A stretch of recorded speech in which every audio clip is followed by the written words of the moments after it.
We're in Kingsmead, we're still on the coast, we're at Sahara is the name of the ground here at a historical ground in many ways in terms of South Africa playing against Australia. Those of you who can remember way back to that amazing partnership between Graham Pollock and Barry Richards against Australia, which was electric cricket. This is a different cricket. It's the coloured clothing as the two umpires make their way out, and more importantly, it's the decider between these two immense cricket teams. Really, they show great respect for each other, they play the game really hard, and they know exactly what all this means to each of them. 1-1 in the series so far. Ian Gould from England, standing in his 67th ODI, is partnered by Johan Kluti, standing in his 13th ODI. I am partnered for the first half hour of the match anyway with former Australian Test and ODI cricketer Tom Moody. Good afternoon, Tom. Good afternoon, Jackers, and yes, we've got a really big match on our hands here. Both teams come here with high expectations to take away the series. We've had a little bit of rain this morning, but it has been clear for a number of hours here in Durban. South Africa winning the toss and batting, and it's seen as a slight advantage in that if you look through the records. The team batting first will win more than what they lose, but Australia won't be disappointed because there should be some early assistance for the bowlers. Bollinger will be taking the new ball for Australia.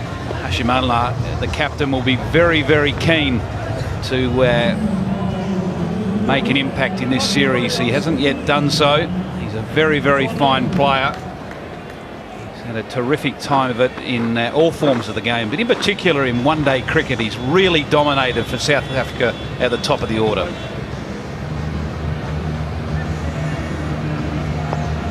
The old fort end, Doug Bollinger will start off with his left arm fast medium.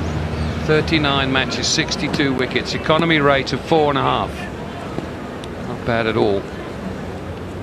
2 slips. Third man, backward point, cover point, mid off. Mid on, square leg and fine leg. Amla really needs some runs for his own sake. Taken over the captaincy in the absence of A.B. de Villiers because of a finger injury, a broken finger in his left hand. Hopes to be fit for the test matches. Amla thrust into the position as captain and hasn't had the sort of run of form with the bat that makes him still the #1 ICC batsman in limited overs cricket in the world at the moment. Just 24 runs in the 2 matches this series. Would have all been in the first of the matches. He out first ball in Port Elizabeth. It was a sensational start for Australia, but then class innings from Kallis and a great partnership between Kallis and Smith found some form, and then Duminy and Miller put Australia to the sword, which was enough. 1-1 they stand.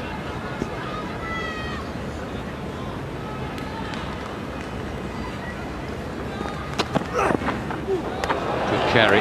There is a difference, of course, in the Australian team, Tom. They'll be pleased to have their 2 lead players back. Well, Shaun Marsh has made his way back into the side. They erred on the cautious side down in Port Elizabeth. He was not far away from playing there, but he comes into the side, so the top order is definitely strengthened. Steve Smith is the man that's been left out for Marsh, so Marsh will fit in somewhere in the middle order. You'd expect him to possibly come in after Ponting at 3.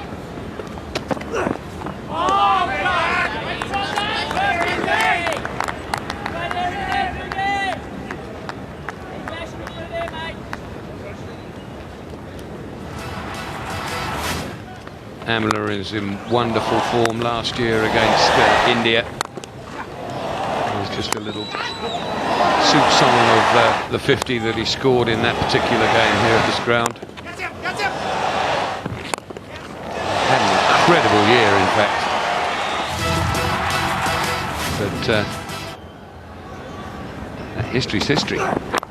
Sharp. That'll be 4. Off the mark with a good stroke, middle of the bat. Well, everyone I've talked to leading into this match has talked about how important length is on this wicket. Now, you need to be full of a length. You need to get the batsman coming forward, and Bollinger just back of a length and offering width as well. And, he doesn't need a second invitation, Amla. He's very strong square of the wicket. It's a terrific example of it. He'll be pleased. South Africa away with a positive boundary.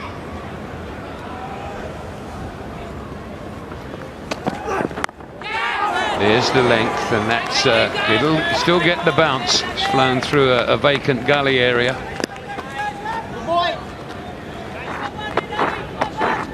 Smith now on strike. Showed some good form down in Port Elizabeth. Really started to time the ball well, and it's a good sign for him, a good sign for South Africa. Played some wonderful shots through the covers, particularly through extra cover. Good partnership with Kallis to get South Africa off to a good start in that particular game.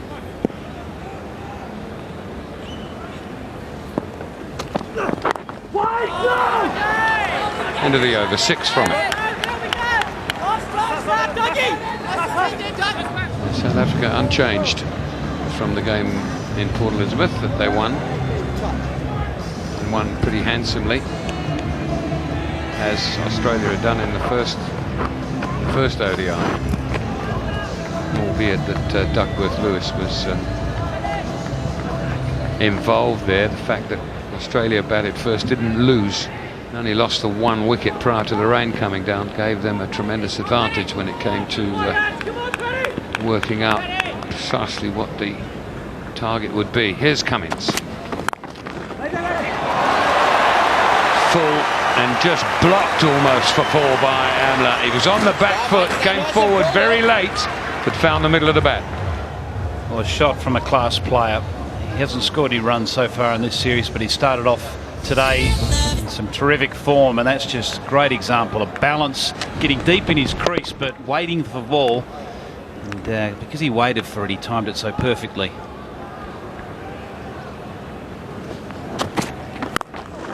And again, another chase to mid-off. He'll haul it in this time. Mitchell Johnson, the man after it.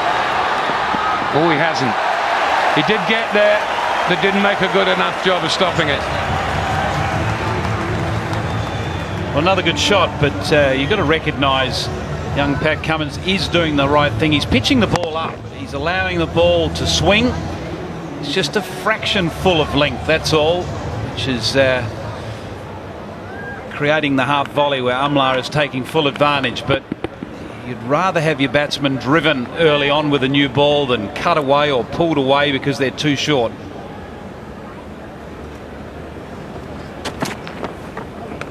Johnson just a little unlucky there. He actually got there and flicked the ball back, but straight onto his own knee. Top shot. Well, Ponting diving away at back point and not able to rein that one in. On that occasion, Pat Cummins just over-correcting his length and getting it too short. Amla's already shown off Bollinger. He's very strong square of the wicket on the offside. Backs it up with another terrific shot. Great super slow-mo there with Ponting horizontal. It's 36 as well. That too. This time through mid-wicket, a little bit straight from Cummins. Ball might win the race, does it? Yes, it does. It's a huge over this for South Africa. Keep that ball in play, but another wonderful shot. Amla, we know he's terrific through the leg side. He's really giving us a display in this one over. All his shots he's got in his repertoire. Marsh, desperate lunge, just couldn't keep the ball in. Back yourself. 22 without loss, 16 from that over. Amla 21 from 11 deliveries. Smith faced the only other delivery of the innings. He's now on strike to Bollinger though.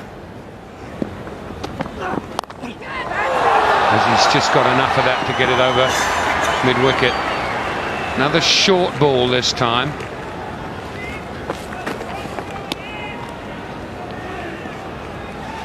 It's just interesting to have a look at good work done by Hawkeye down in the van. These are two balls that the first one was cut for 4, the white one was cut for 4, and the other one hit the splice and went through the gully area. If you remember those two deliveries, look at the difference in length, good couple of meters.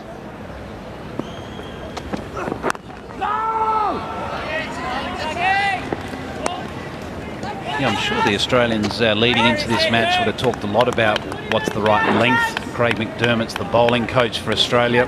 He would have talked with the bowling group about the important thing of length, particularly at this venue where it does bounce. You want the ball bouncing off a fullish length, not halfway down. Quality players like Amla and Smith will look to cut or pull anything too short, but if you can get the batsman propping forward and hitting him on the splice, that's where they need to be.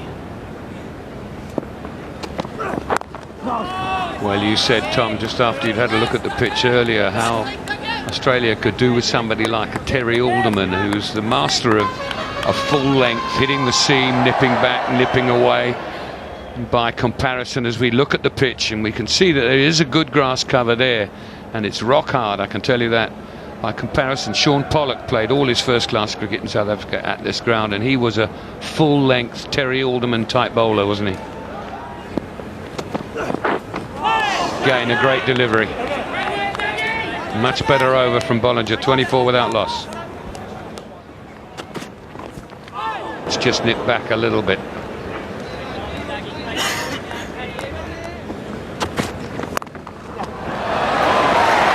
It'll just be one.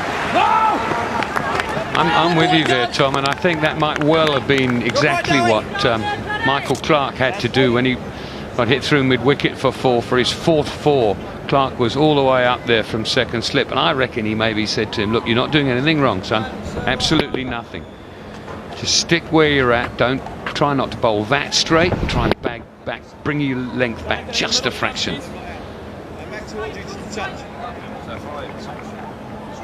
That's the tour so far, 1-1 in the T20s, 1-1 in the ODIs. This is the final. And then 2 test matches to follow. One at Newland starting on the 9th of December, and another one at the Bull Ring at the Wanderers starting on the 17th. There we go. Doesn't miss out this time.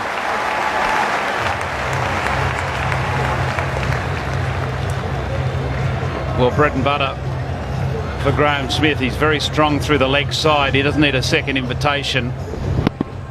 Very full on that occasion, not pitching. It was all just about placement on that occasion. Hit it, the first one straight to Mike Hussey at square leg, and he just waited a fraction longer to get it behind square. 3 overs, 0 for 8. The 1.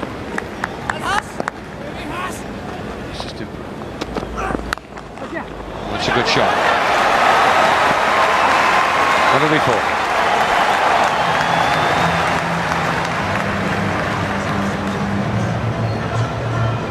Well, this is a class shot. It wasn't a half volley. It was a good length ball, and what it does show is that this is a good strip. This is a very good batting strip. Amla just hitting through a good length and hitting through with confidence. So a good sign that we're going to have a big scoring match, you would think. Batsman can play with that freedom.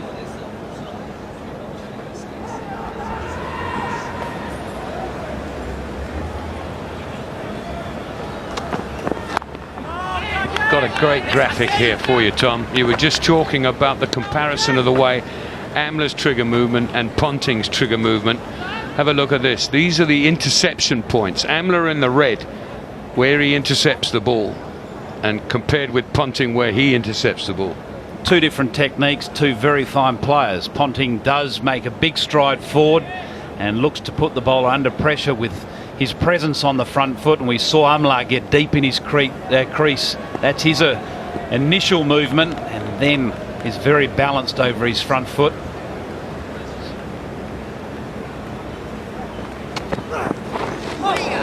Hook and a miss. 141.6 Ks, second fastest ball he's bowled. So Dougie Bollinger very keen to keep the batsman guessing, and there's another example a couple of balls ago. Get the right length, you do get that steep bounce, and this hitting right up on the handle of the bat. You might have to check if that handle's okay. It's quite often when you do get a ball making contact there, it can crack the handle. It's more open stance to the left arm over. Always hit that beautifully, but straight to a field. That's 35 without loss. 7 gone. Watson again. That's where you can't bowl. Can't be that straight to Smith.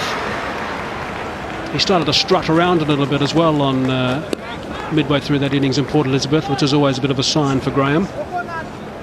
His body language is good, and certainly that looks leg side, but it's not. It's probably hitting outside of off stump, but he does get across. He backs himself when the ball is straight, not to miss it, and he's very, very strong there through the leg side.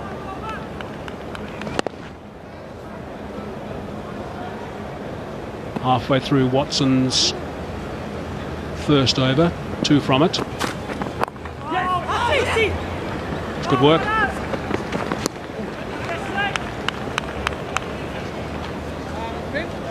So I think 5 days ago, no one thought that Shane Watson would be able to front up today. Of course, he had a bit of a hip injury. This is what happened to him when he was bowling in Port Elizabeth in the second one-dayer. Suddenly just pulled up very lamely, went off the park, did eventually come out to bat, which was the good sign for Australia. Michael Clarke at the presentation was delighted that he saw that, because he knows how gutsy this bloke is and how important as the vice-captain as well. Not just the fact that he bats bowls, but also provides some assistance along with Ricky Ponting to Michael Clarke. An essential component. Hashim Amla on strike, 26. He's got 28 balls, and I've been delighted, absolutely delighted the way he's gone about his innings today.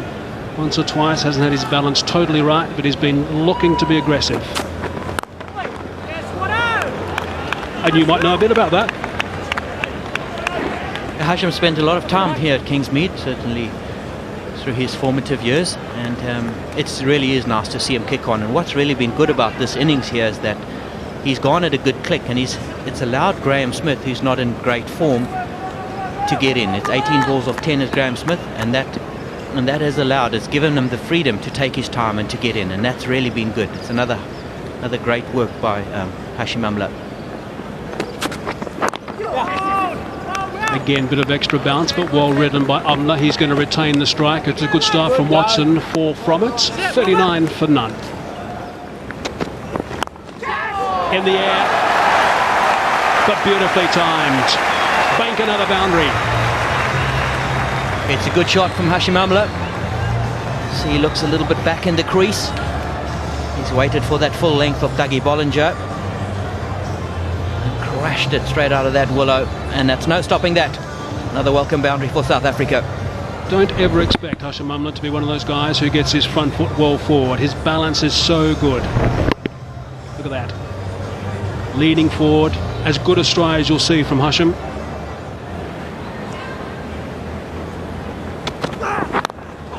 It's nicely bowled by Doug Bollinger. Looked like it might have been a yard quicker, and certainly came back a fraction. Seems to me Dougie Bollinger's just found his length. He struggled early on. He was a little bit short and then a little bit full, but certainly he's found a good length now, and Hashim Amla is going to have to deal with that. There's just a little bit of bounce. Hashim Amla being a homeboy, he will be used to that. Dougie Bollinger just setting into a good length now. Yeah, it's interesting having a look at his pitch map. You're right. He's one of those guys who likes ball with the short ball. We know that.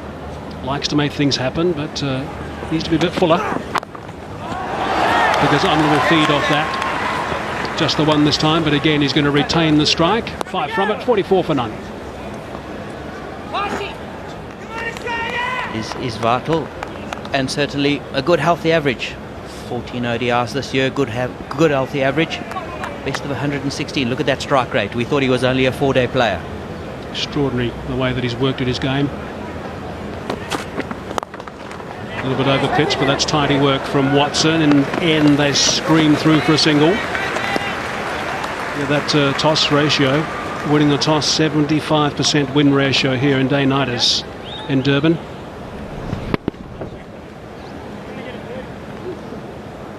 Led to believe Michael Clark's just been calling tails.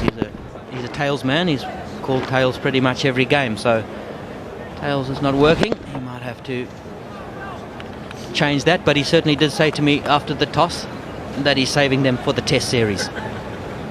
Mind you, his return in the test series in Sri Lanka also is pretty poor. Won 1 out of 3. Beautifully played. That is his strength, we know that. Again, that was from the stumps. Well, when he's in good form, and it certainly looks like he's heading that way, even a ball on off stump or just outside off stump can go through fine leg, and that's a top shot from Graham Smith. Mitchell Johnson, who is someone again that Australia rely heavily on into the attack. Normally, of course, they'd be looking for a bowling power play, but you can't do that these days with the new playing regulations. Just to get it out the way, not the case. Johnson starts.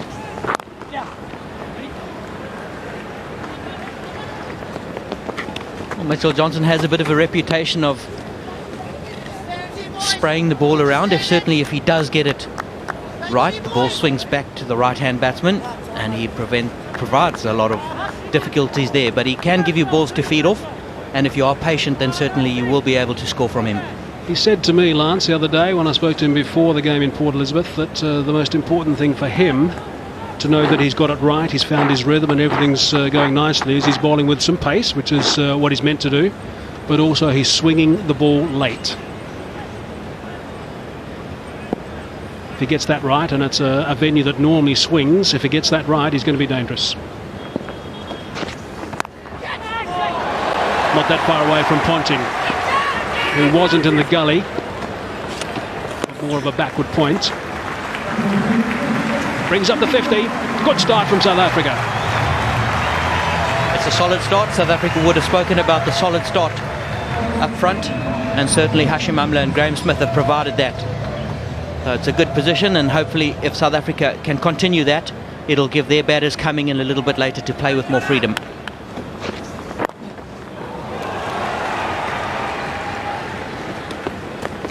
He's got the breeze for swinging it the way he likes to, Lance.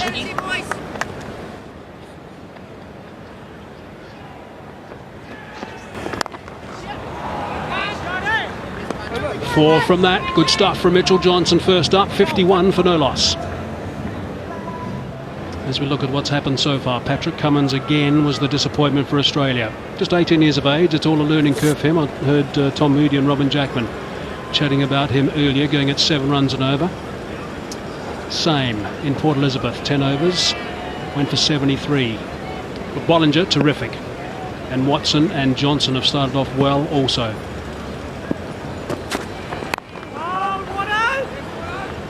I think it is a learning curve for young Pat Cummins, but certainly he's got some wonderful guys to learn off, and I think a young guy like that just needs to play. He does need to play. Yes, he's going to be expensive. Yes, he's going to look ordinary sometimes, but I think he's a kid who's got some wonderful potential, and certainly I think just let him go, just let him play.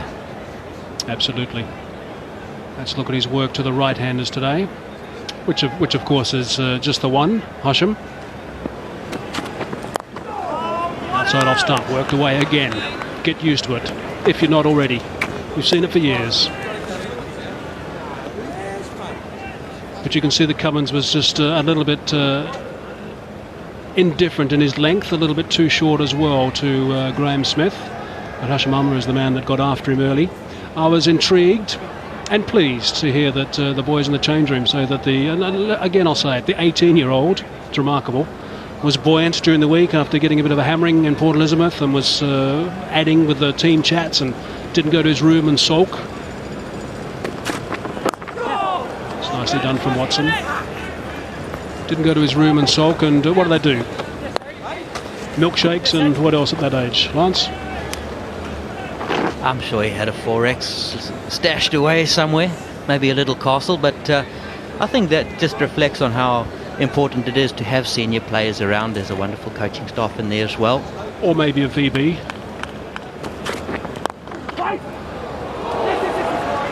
Scrambling through for one. I know that's an area, Lance, that Australia were extremely disappointed in Port Elizabeth. Their wide count was very high in that game. You don't normally see that from an Australian lineup.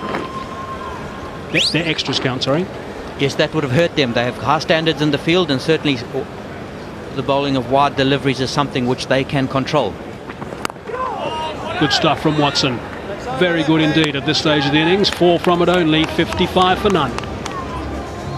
Now that really is an interesting graph, the way that South Africa got away initially, particularly Hashim Amla. Then, of course, it was pegged back for 3 overs in a row, a maiden as well. And then nothing has got too excessive since then. So they've kept things back nicely. Have Australia. Normally when this gets a bit tight and the runs dry up, things happen.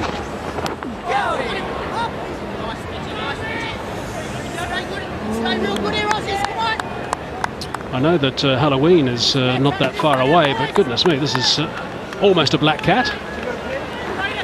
Just interrupted proceedings before that last delivery. Have a look at this leap. This will be a good leap. Oh, yes, well done. Good stuff. Short, good connection, very good connection, but there is a man there. Graeme Smith likes to pull, and if you are going to dig it in, then certainly he's going to be up for it. I think when you do bowl a little bit short, if you are going to get the short ball in, it certainly needs to be a little bit higher than that. It's a good pace, 144 clicks. Graeme Smith's very strong on the leg side and certainly with the pull shot. Oh, he's back. He's right behind the bowler now.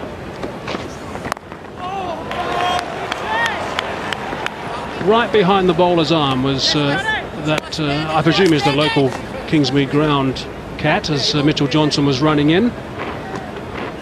Here he goes. This is what he was doing, just as... Oh, no, it didn't quite make it that time. Come on, you can do it.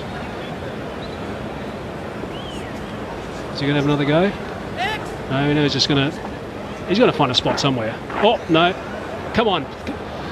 One more go. What? You'll do it. One more. Come on. You. Oh, no. It all comes down to this.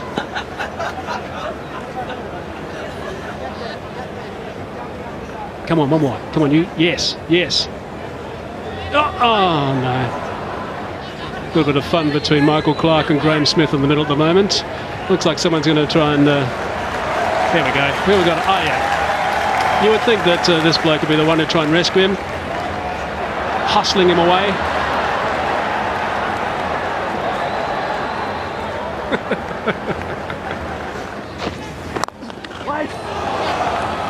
It's more like the length, I think, that Johnson's looking for, but it's still pretty straight. Cries of catch it and has that carried. Hussey says no straight away. Smith looking to be adventurous. He is. He's certainly determined to try and get the ball over mid-on or mid-off. Hasn't got all of it, and it's on the half volley to Michael Hussey. Graeme Smith, what's nice is that he's showing intent. He's showing intent to Australia that if they're going to keep those fielders up, he's going to go and try and go over the top. You might have heard the call from Smith of 2. They're only going to get 1. He'll retain the strike. Good stuff from Mitchell Johnson. 58 for none.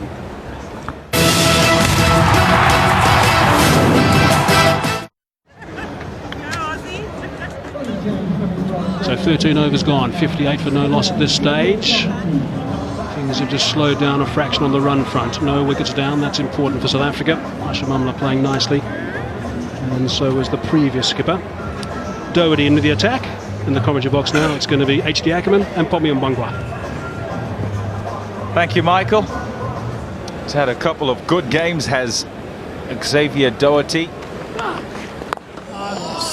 Decent start. Good start. 19 from 35 for Graeme Smith and 36 from 44 for Hashim Amla.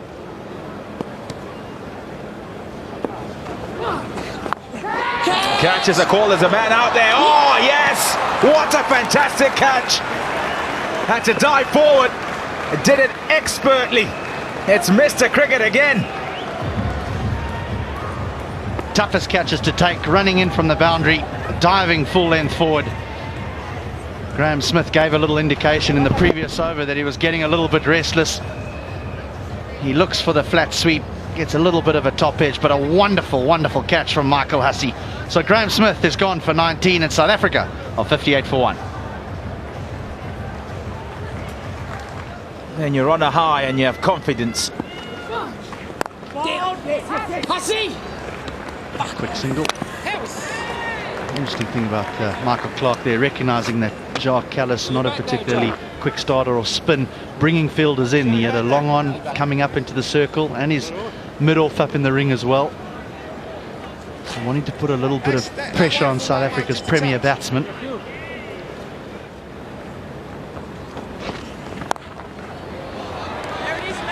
Just checked his shot there. Jacques Kallis. I'm with you there, actually, HD. I also thought it was a bit peculiar that Cummins, the youngster, started things off rather than Johnson.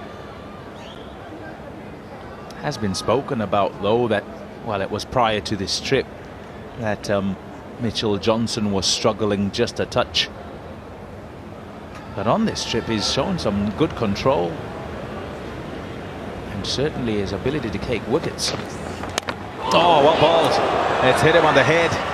Couldn't go anywhere. Hashim Amla couldn't get beneath it and couldn't get out the way either. Says he's okay. 15 gone, 60 for 1.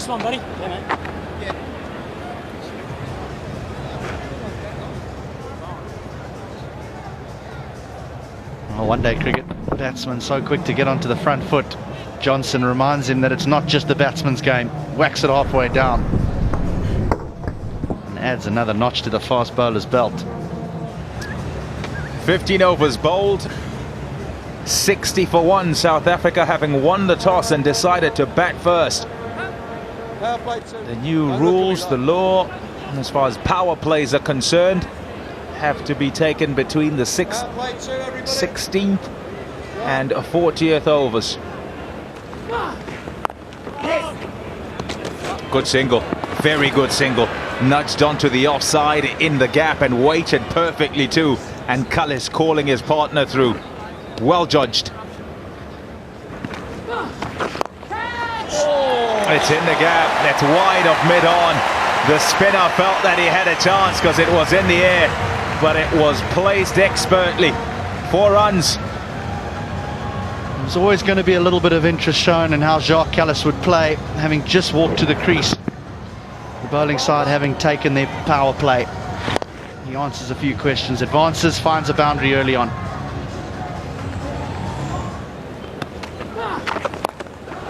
Gone again, this time clears it and clears the boundary as well. 6 runs. Beautifully executed. What a wonderful stroke this is from Jacques Kallis. Again, goes down the wicket, acknowledges that there's no long on. He just times it over there, holds his shape so well. Granted, not a huge amount of turn, but still the shot had to be executed. And the gap takes the single after the boundary. Great batting. Really good over for South Africa. 13 off it. 16 overs gone. It's 73 for 1 and it's drinks time. After the brisk start, South Africa have been slowed somewhat. And since Kallis' introduction as an entrance, he's looked to pick up the pace just a bit, particularly to the spinner.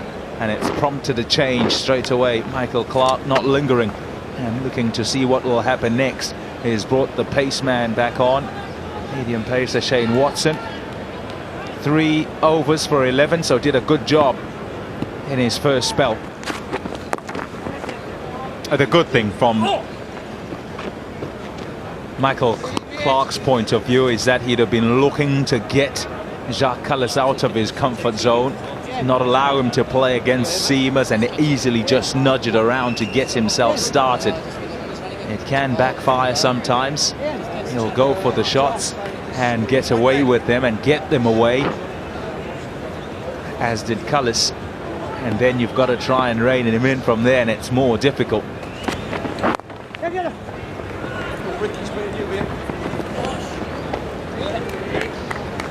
And it is important, and I think Michael Clarke recognises that with South Africa's premier batsman, Jacques Kallis, that he needs to try and knock him over early, because the one thing about Kallis is he has proved over and over again that if he gets in, he does tend to bat long into the innings and gives South Africa an amazing platform to work from. He's not someone who just throws away an innings.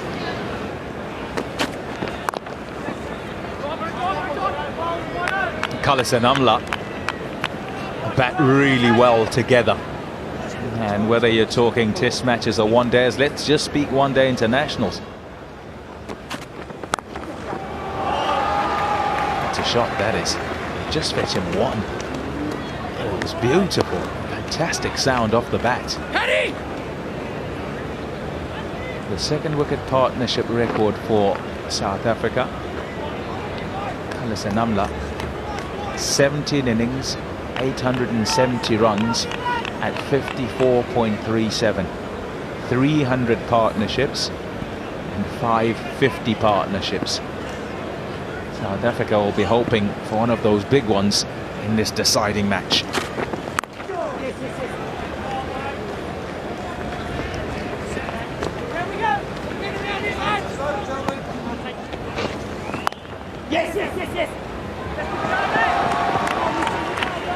It's a partnership that Australia will need to break, and they'll know it for sure.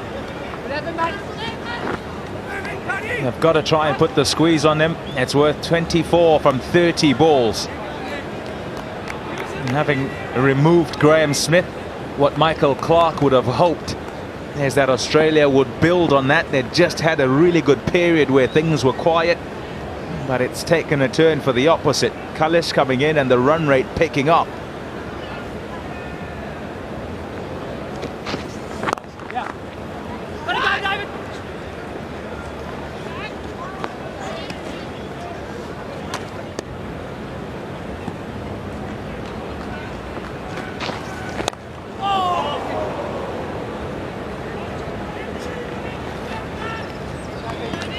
Johnson gave Kallis a little bit of width there. He really tried to give that absolutely everything.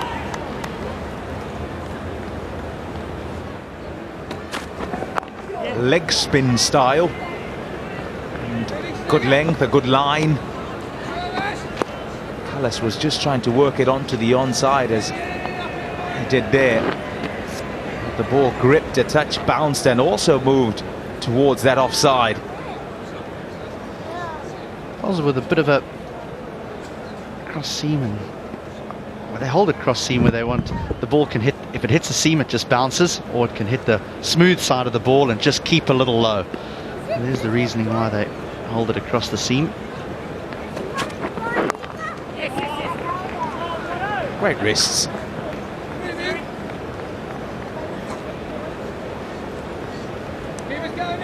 So mixing it up all the time now is Shane Watson. If he's not holding it across the seam, he's bowling a few variations. There's a little leg cutter. Nicely played by Amla. Watson's a good... It's good that he's come through his fitness tests, etc., etc. I mean, forget the fact of his bowling and that he was missed up front in Port Elizabeth opening the innings. Didn't get Australia off to the start that they would normally like.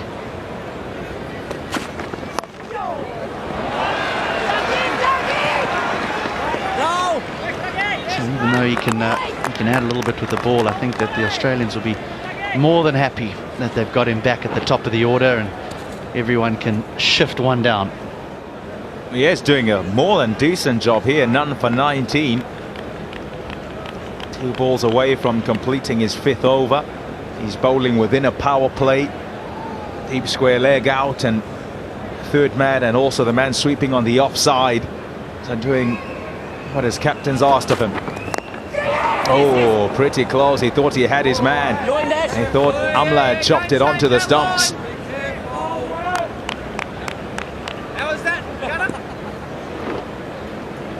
Still taking all the pace off it, Shane Watson. Amla looking to just run it down to third man, but there's no pace on the ball, so a little inside edge and bounces just wide of leg stump. It's a good over, just 4 off it. Make that 5. 89 for 1.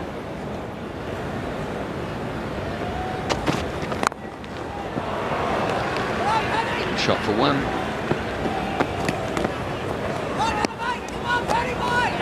Jacques Kallis has looked pretty good again. Played very well in Port Elizabeth during the second one-day international.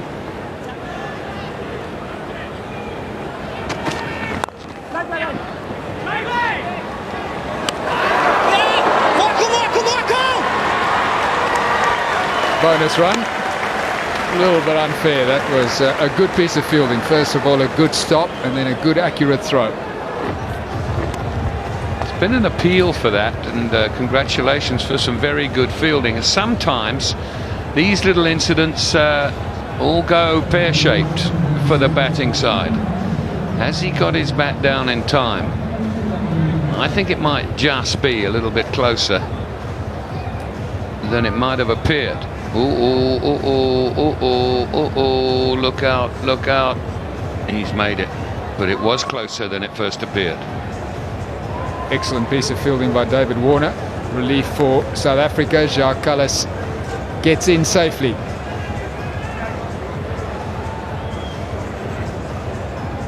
Stand by for the roar. There it is.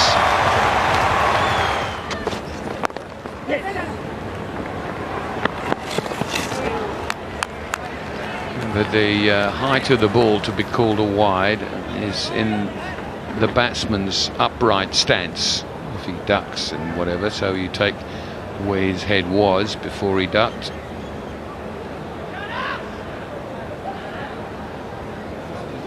And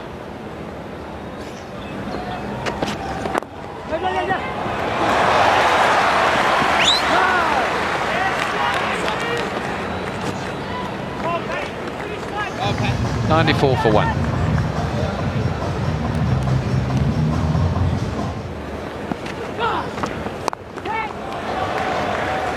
Just be 1.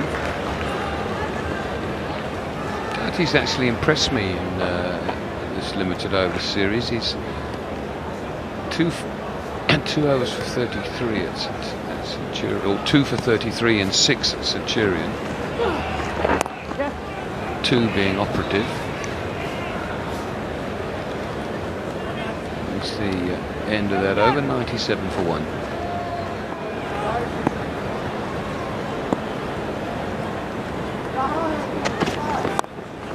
In the air, but safe, and will probably be 4.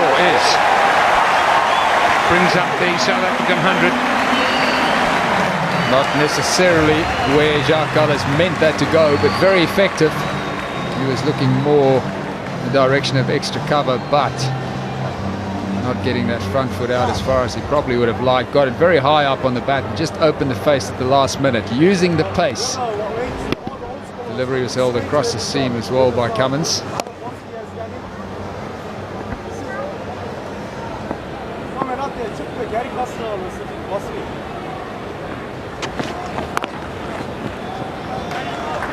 Just finding out that international cricket's a tough game. Cummins, he started very well. It was impressive in the T20 matches and the first one-day international match as well, but he's found the going more difficult the last 2 one-day internationals.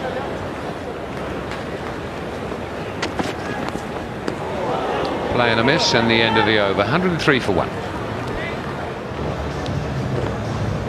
23 overs gone. 103 for 1. Importantly, it's just the 1 wicket, because that stood Australia in good stead. Kipling, do you think it's something that maybe is in the mind of the 2 batsmen now that can play for that, or must you just ignore the fact that it might rain? Yeah, I think they'll be ignoring it at the moment. I think if it's very threatening, then they may think about it, but I think it's a little bit too early to consider that at this stage.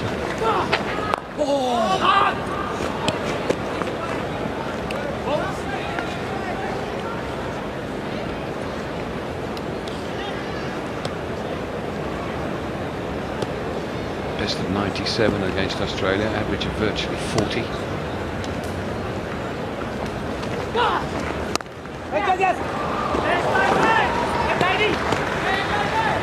Good boy, David. Just looking at Doherty's 2 for 33 in 6 and 1 for 43 in 10 in Port Elizabeth. It's been a really good series. And that's turned. Turn and bounce, very good delivery.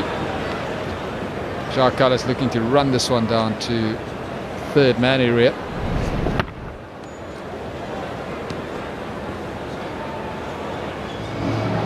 Australian bowlers have stuck to their guns, just coming to a little bit expensive, virtually courtesy of the one over to Amla when he went for 16, 4 boundaries. The rest have been pretty economical.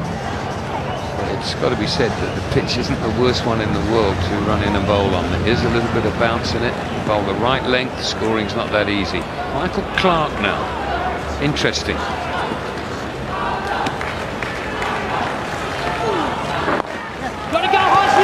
Amla goes to 50. He said that he would like to score a few more runs while he's captain. Well, he's got himself a 50. Well played. Very good innings by Hashim Amla. Got away very well. Scoring rate was good, particularly early on. So that'll be a relief for him. It's his 15th 50 in ODIs, along with 8 centuries. His third 50 against Australia and his second at this ground.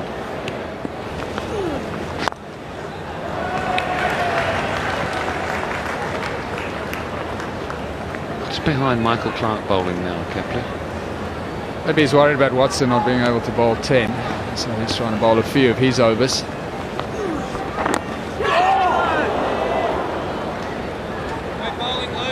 It's a huge effort from Haddon then, as if there might have been a little bit of an inside edge here or something. Let's have a look. Yes, there is. More than an inside edge, he's hit it quite firmly onto his thigh pad.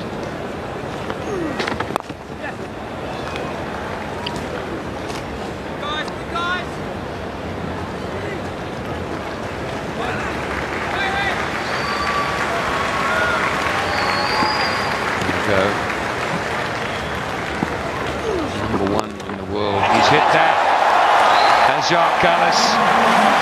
It's too short from Clarke and he capitalises. 114 for 1 at the halfway stage.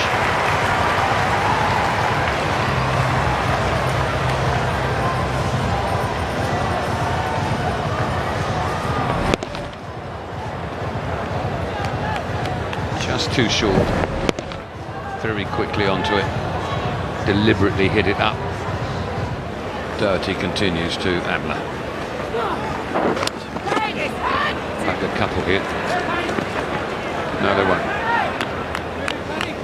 The current rate, South Africa will end around that 228 mark.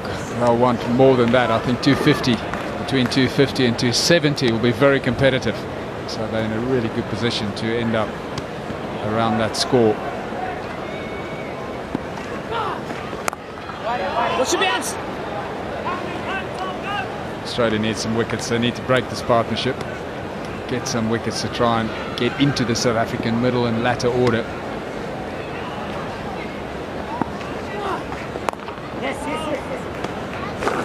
Comfortable single.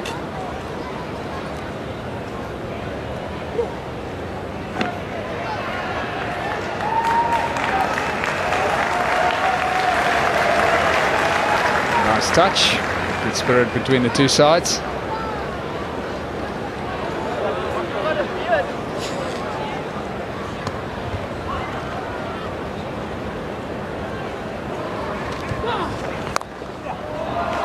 Seems a bit bizarre now, doesn't it? You've got a situation whereby the laws have changed, that if you are seen to change the way that you run between the wickets and you get the ball hits you and it's going somewhere near the stumps, you can be given up. Now that it hits you, why shouldn't you be able to run when you don't change your direction? Which you can, by the way. Oh, I think he's nicked that. I think he's nicked that. Hatton's put him down.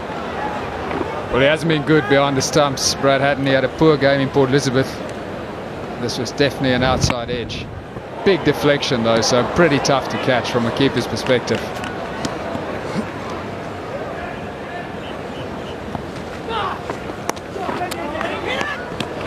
to hurry. He has. Well run.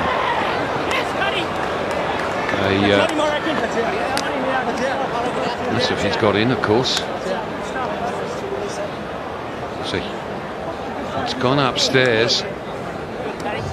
Well, this could well be out. Risky single. He has dropped the ball before Jacques Kallis. Very risky single, and that is out. Well out. Well, what a pity. Hashim Amla played pretty well. So a waste of a wicket, and the break in the partnership that we were talking about that Australia needed so badly. So Hashim Amla will be on his way. His innings comes to an end, and it's been a good one, and he shakes his head, a wry shake of the head, because he knows how important this may be in the context of the match. So he's well short of his ground.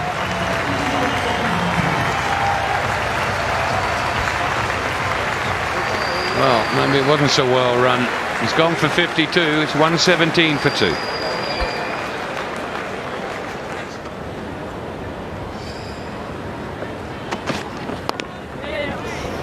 Chuckled up his index finger, but he's got to run for it.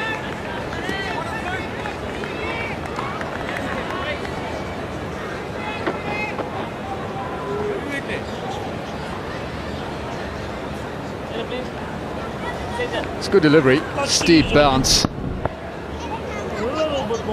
Jacques Kallis just taking that bottom hand off the handle. It's normally that index finger that takes a pounding.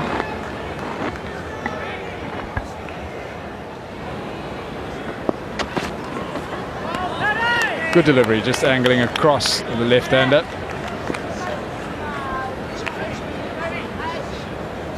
There's just a look to Cummins bowling to JP Duminy. A number of short pitch deliveries. They've spotted what they believe a weakness in JP Duminy's technique, and they're doing their best to exploit it. And as I said, if he does play in the test matches, he's going to see a lot more short pitch bowling.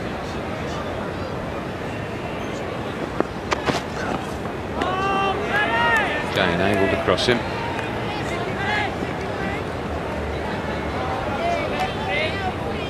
The strategy is to try and push him back, JP Duminy, and then get the one further up that goes across him. So sometimes when you're looking for the short ball, you get anchored in the crease and you don't get that front foot far enough forward. And that's exactly what happened at Supersport Park when Cummins got JP Duminy out, caught slip. Them up. Here is that dismissal. It must look like he was trying to leave it at the last minute, doesn't it? It was an excellent piece of cricket all round, because the shorter deliveries before did the damage. So it was a tentative JP Duminy trying to pull out at the last minute, and he couldn't do it. And then a great catch in the slips.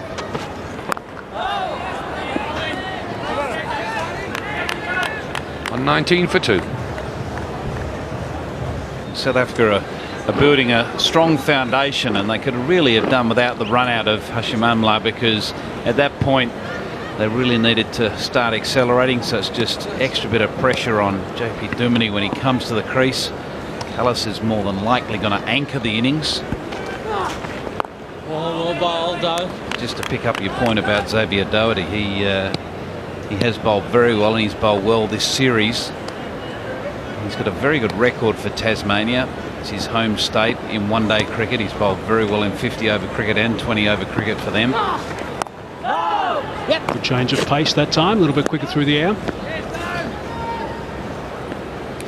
But he would have been pleasantly surprised to see this surface turning. We've seen the odd ball turn, and it's just that little bit of grass covering on top. It's allowed the ball to grip. Not only been helpful for the seamers if they hit the right length, but the spinners, if they have got some revolutions on the ball, they get a reward. Backward of square on the offside. As a shortest boundary, it is going to go for 4. They needed that, I guess. Did South Africa. A welcome boundary to finish the over. Doherty won't be happy. 5 from it. 124 for 2.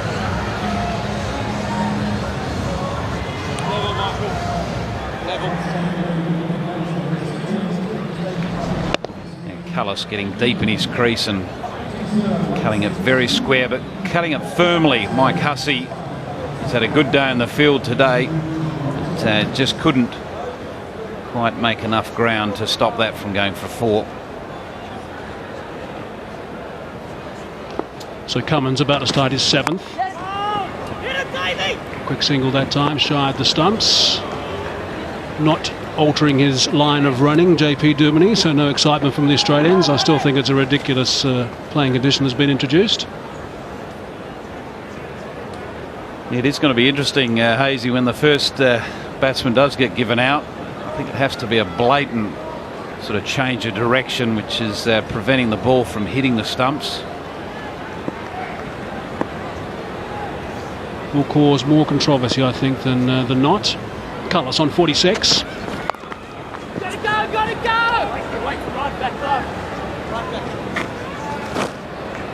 So they can't lose wickets. That's the issue here. Got to make sure they've got wickets in hand, because then at Duckworth-Lewis, if rain does interfere with this innings, it's going to be ramped up. Some 40 runs, if I'm not mistaken, were added suddenly. They were just 4 wickets down at Supersport Park. So that's their aim, I'd imagine, at the moment. But it's quite hard to play against the elements, Tom. Yeah, look, there's no point looking too far ahead and worrying about whether it's going to rain or not. Yes, there is plenty of threatening cloud, but we haven't seen a drop of rain for a number of hours leading into this game and during it. You'll feel it first. Yeah, maybe not in the commentary box. Morné Morkel will definitely feel if he's out there. He's about 6'8". See, how good was he in Port Elizabeth, Tom? He's very good, and he's such an important figure in the South African attack, and he'll enjoy bowling here because there is some steep bounce. He does bowl a particularly awkward length for all the batsmen. He's going to be, well, he's going to have a huge influence, and Dale Stone for that matter, in the outcome of this match and the Test series. It's good stuff from Cummins at the moment. That ball at 146.2 k's per hour. I know that all the commentators so far have been talking about making sure their lengths are right in Durban. I guess Morné Morkel, and again you would know, Tom, I guess with his height, he's one of those blokes who's not going to have to change his length too much on the surface. No, well, that's something that has improved in his game over the last couple of years. He's brought his length up a little bit fuller. There was an argument that he was a little bit short, sort of going through chest height too often, but now he's through hip height.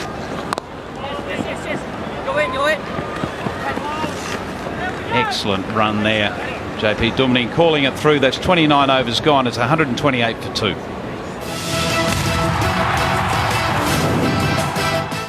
Average score batting first and day nighters in Durban, 245. 6-0 from here. We'll get just over the 250 mark. Plenty wickets in hand, I should say. Likes of Du Plessis, Miller, Boucher to come. Johan Porter as well. So there's plenty in the shed at this stage. 48 Kallis. He will not be looking to do anything rash. We know the way he plays. He was superb and really set the trend in the second one day, and in my mind very responsible for South Africa getting up. And he's such a composed cricketer that really does understand his game inside out.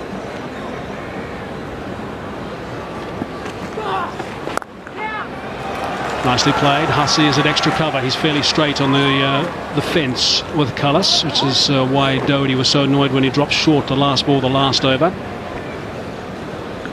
Yeah, through the extra cover region is a real strength of Jacques Kallis, not only against spin but against pace as well. The Aussies recognising that, having Hussey at deep cover very straight for him.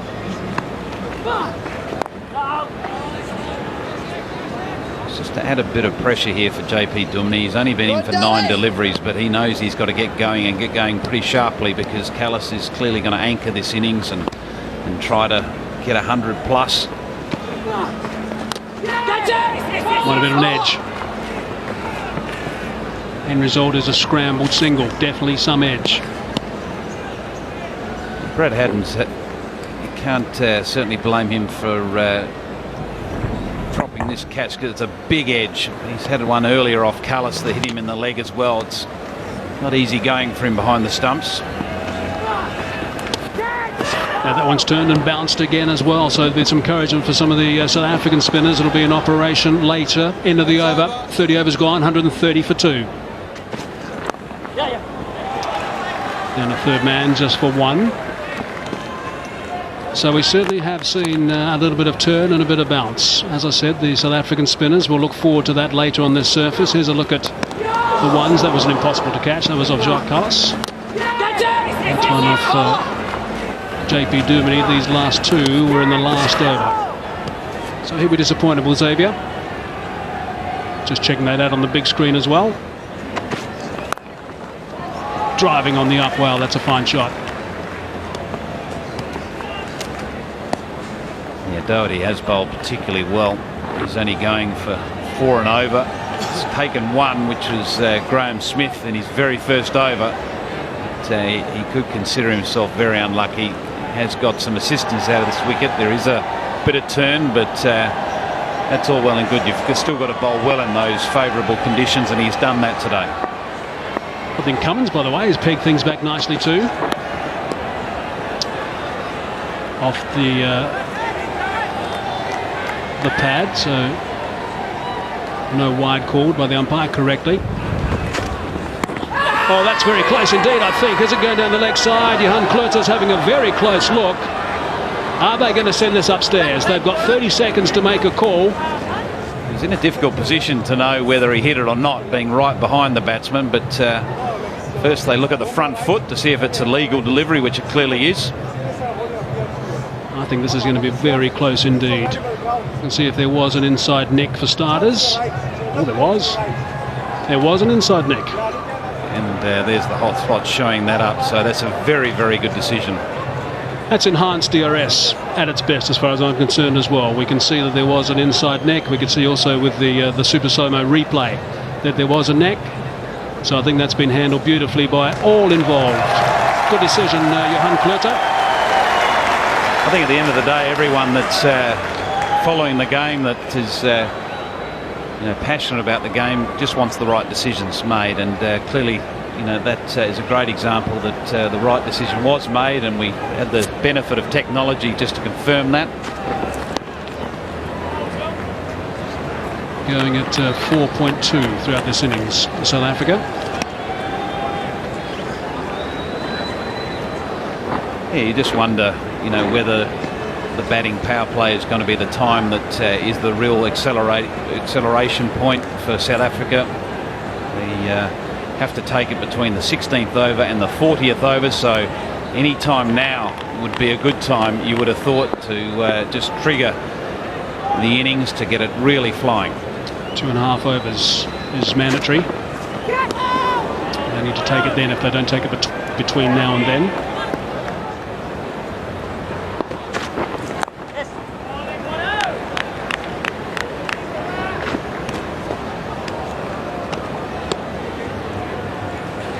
Duminy just working into space for a single. He's been in for 19 deliveries now. He's only made his way to 8 runs, so he's had that settling in period. He now needs to, you would have thought, accelerate. My point is maybe that batting power play is that point that he can really kick off and look for boundaries. I'll tell you what, there's a little bit of strangulation going on at the moment from Australia. They're doing a terrific job at a crucial time with the innings. Just 3 from that over, 139 for 2. It's a potential opportunity for him to access that leg side boundary with a sweep slog, or use his feet and hit it over mid-wicket, searching for the boundary. A lot easier for him than it is for Kallis. Doherty turning the ball away. Now that was clever stuff from Doherty. We're seeing quite a bit of turn and bounce from Doherty. He's not the tallest bloke, we know that one. We know that, but this one just holding its line pretty much. Now that's a top edge. Is it going to be caught? Yes, it is. Pretty simple catch in the end. So that is a massive, massive wicket for Australia, and they know it. Well, you can't help to feel the pressure was building up on this pair, and particularly on Kallis. He's batted so well to this point. He's tried to access the leg side boundary against the spin, and Marsh right on the rope there, making no mistake. So a big wicket for the Australians. Kallis goes for a well-compiled 54. It's 141 for 3. The slip going in place now. Clark sensing there's an opportunity to take another wicket with the new batsman at the crease. Hold it, Huss, hold it, Huss.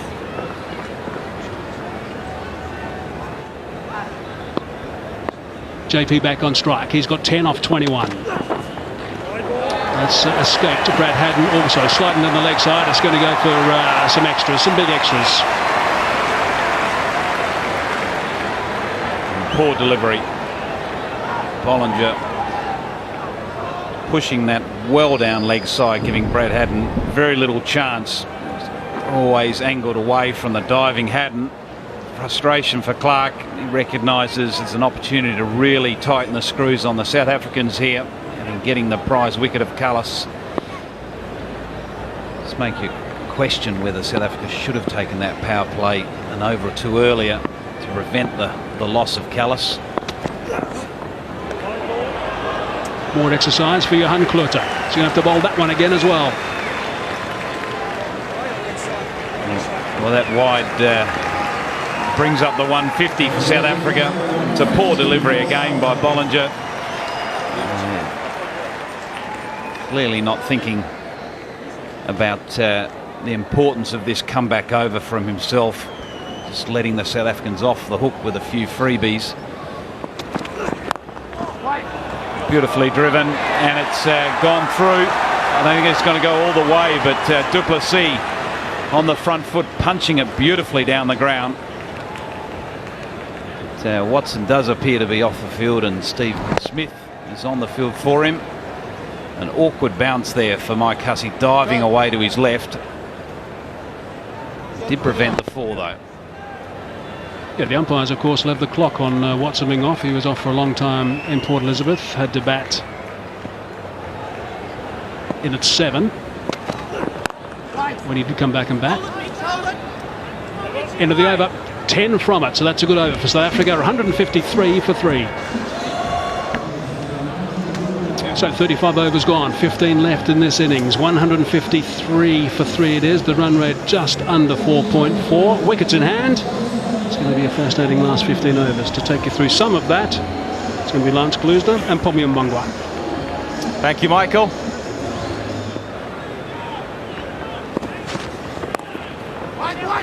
Oh, fortunate. Oh, better get back.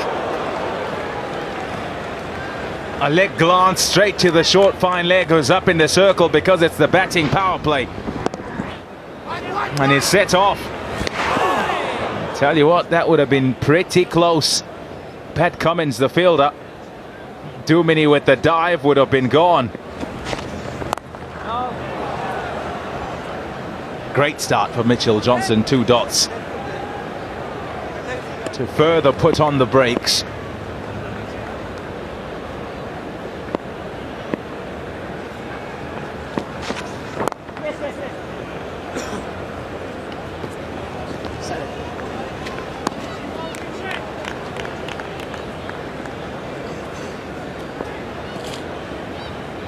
They need to play this power play really well, do South Africa. I said they're trying to get back on track. Run rate 4.34 to the over. At the current rate, they'll only get to 217, and they'll want more than that. They want to get past 240.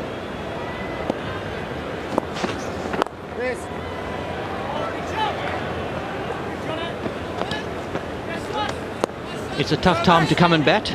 Yes. Certainly JP Duminy scratching around, trying to get some semblance of form. Faf du Plessis just walked to the wicket. It is a tough time. It's a tough time to score. But certainly if South Africa do want to get towards 260, they are going to have to make full use of this power play. 240 at 6 runs and over gets them to something which they'll be reasonably happy with. But in my mind, 260 batting first here at Kingsmead is what you need. The Aussies doing a fantastic job, not making it easy. 2 big wickets.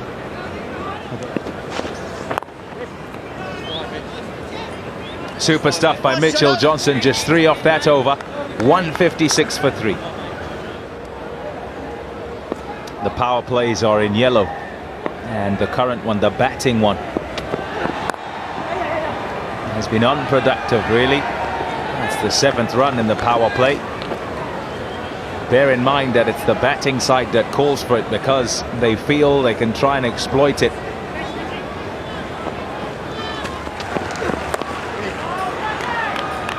Good man into play there. They will know that they're on top at present, Australia.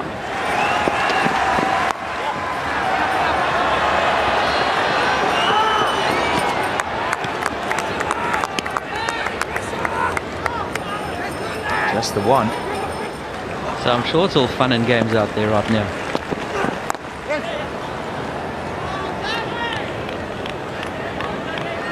I'm sure you'll agree though, it wouldn't be the same if they didn't let you know.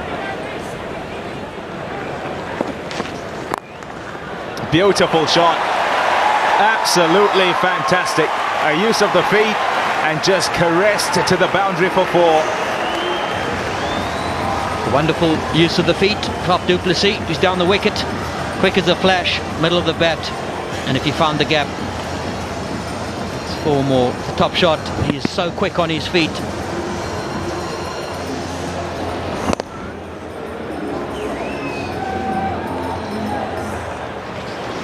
South Africa will hope it's a breaking of the shackles. I want to see more of that. It's been 11 overs since a boundary had been scored.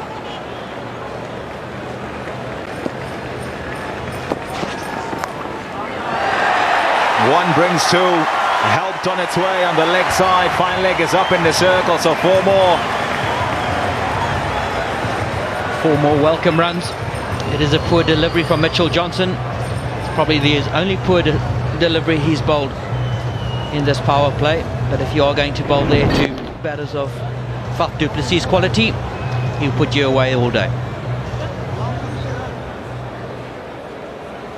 Hadn't conceded a boundary in his 7 overs.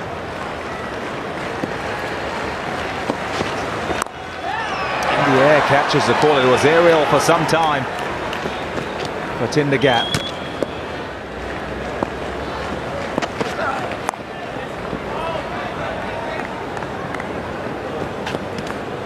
(19 from 40 balls, JP Duminy. Francois du Plessis at the other end, 18 from 21. So he's batting at a decent pace, and the strike rate continues to fluctuate. The partnership, though, 35 from 41. So not doing a bad job as a pair, and they need to work as a pair.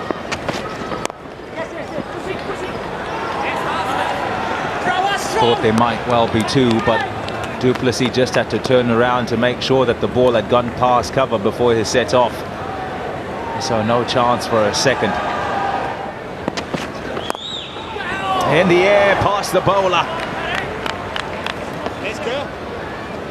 It'll just be 1. 178 for 3.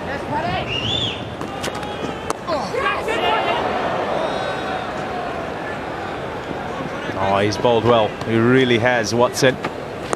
And he's got extra bounce out of the surface.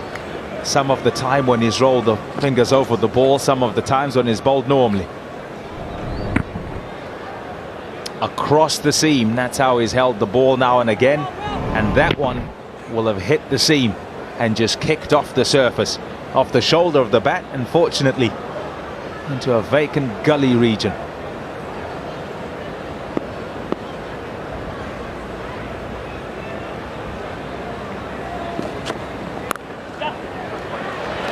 Shot, very good shot. Oh, great effort in the deep. Sean Marsh out there. It was all timing from JP Duminy.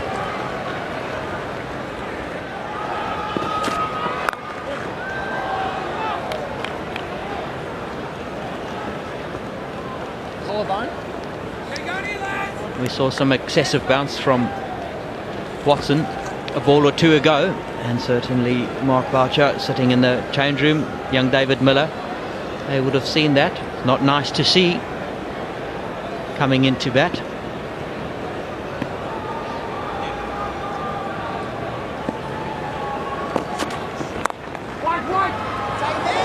Great fielding.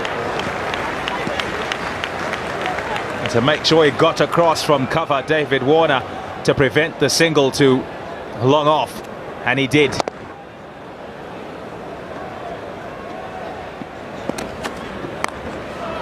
Gone for the big shot, and it's off the outside half of the bat. Certainly not where Francois du Plessis intended the ball to go.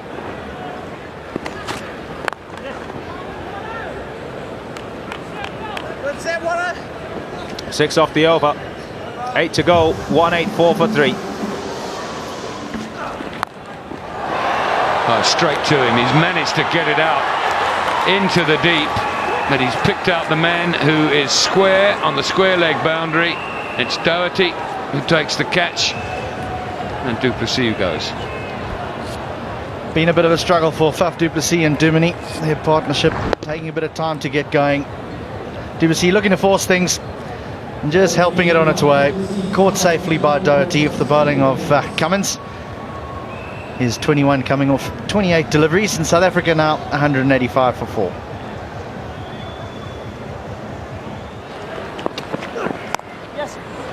There'll be a couple here, more than a couple. 4, boundary, very valuable one.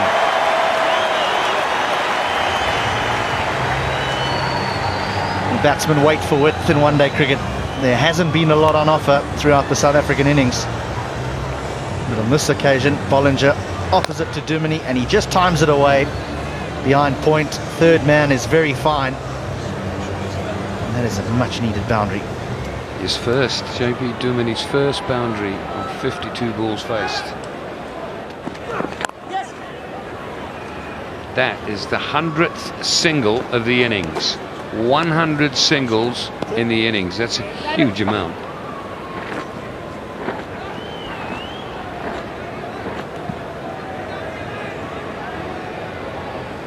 It's the 24 dots in that column. 146 South Africa as a whole. That's something that they will look at, whether it's been the surface that has played its part, or whether they just haven't been able to rotate it well enough in that middle period.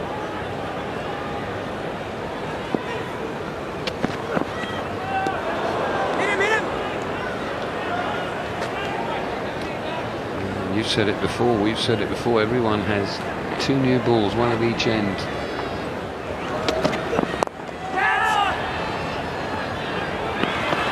Just had to run round the bowler there. End of the over, 5 to go, 199 for 4.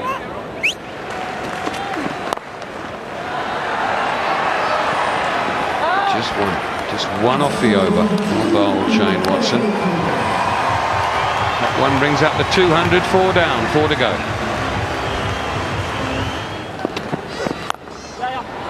Slapped away, it's just one.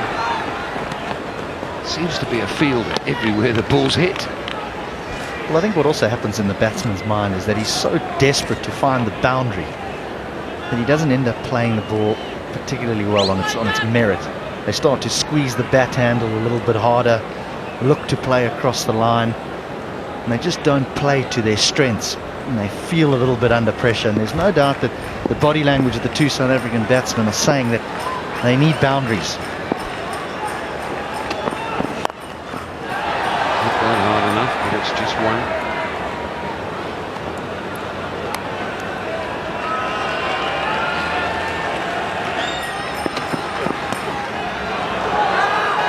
Way down the leg side, off the pad. Australians have not won that appeal. They do not have a review left.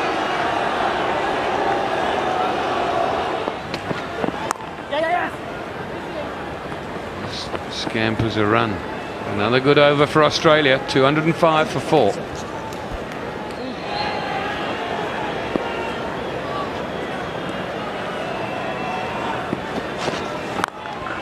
He's hit that but straight to the man on the mid-wicket boundary. So eventually, Duminy holds out.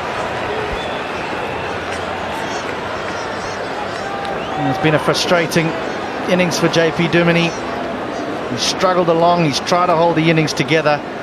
Johnson gets it right up there. Duminy looking to go over mid-wicket. It's not a particularly long way to go to that mid-wicket boundary, and he doesn't middle it, and Ponting judges it to perfection. So JP Duminy's gone. He's played 35 off just 58 deliveries. South Africa 205 for 5. That's not bad. Feel that he probably deserved a wicket or two. Bowling to Boucher. Hit hard again, but straight to the fielder.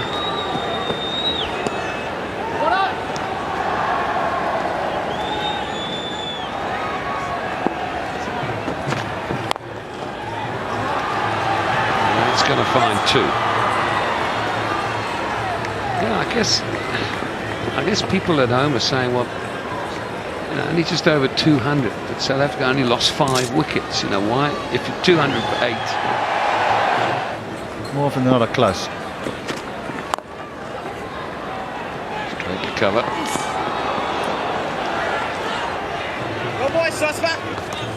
Good backup fielding.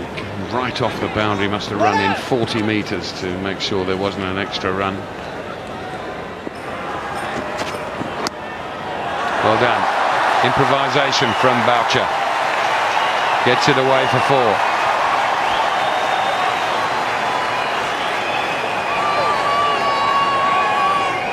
Again, no pace. But Boucher does well. It only barely makes it to the boundary. Watson, oh, he's varying his pace at any given opportunity. It's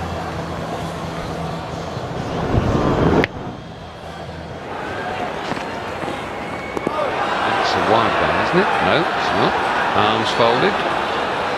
William Gould.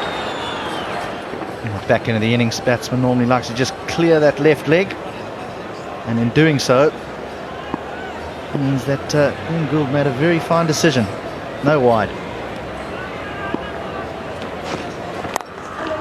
In the air, straight. Is it going to be out? Should be.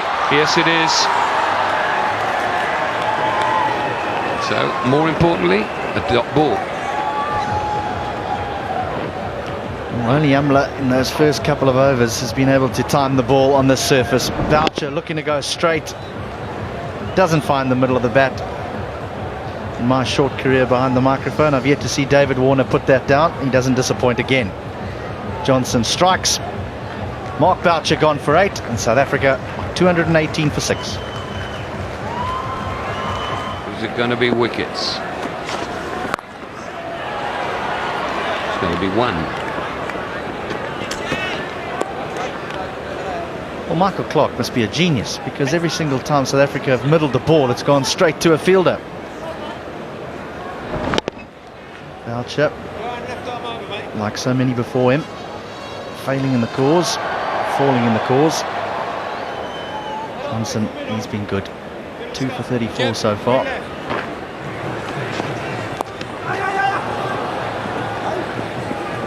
No, he didn't try that. He tried something clever, but he's got a leg by for it. Just got a little toe end, actually. Looked like a leg by. Your toes on the bottom of your leg, isn't it? It's my only way out, Tasty. It's my only way out. There it is, straight off the oil hole.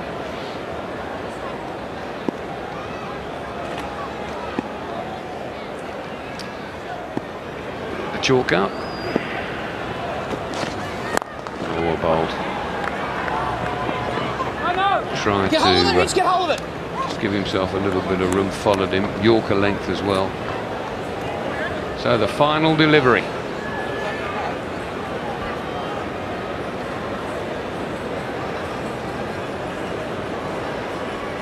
We've talked over and over about the uncertainty over this wicket, but a lot of credit must be given to the Australian bowlers. They've assessed the conditions well. They've bowled perfectly to the field that their captain Michael Clarke has set, and so richly deserved.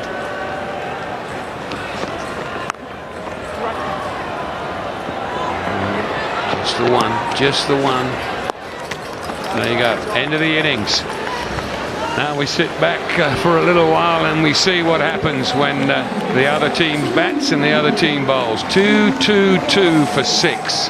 Amla, though, started very well with his 52. Kallis another 50, just yet another 54 from 74 balls. Duminy struggled at the beginning of his innings, as did Duplessis. They put on a partnership, but a little on the slow side. Miller, 11 from 22. The end of the day, 2-2-2 for 6. No partnerships of any real nature. No big ones and none really ahead of the number of balls bowled. In fact, none of them at all. About the odd one. There isn't one there if you just look at that white column there.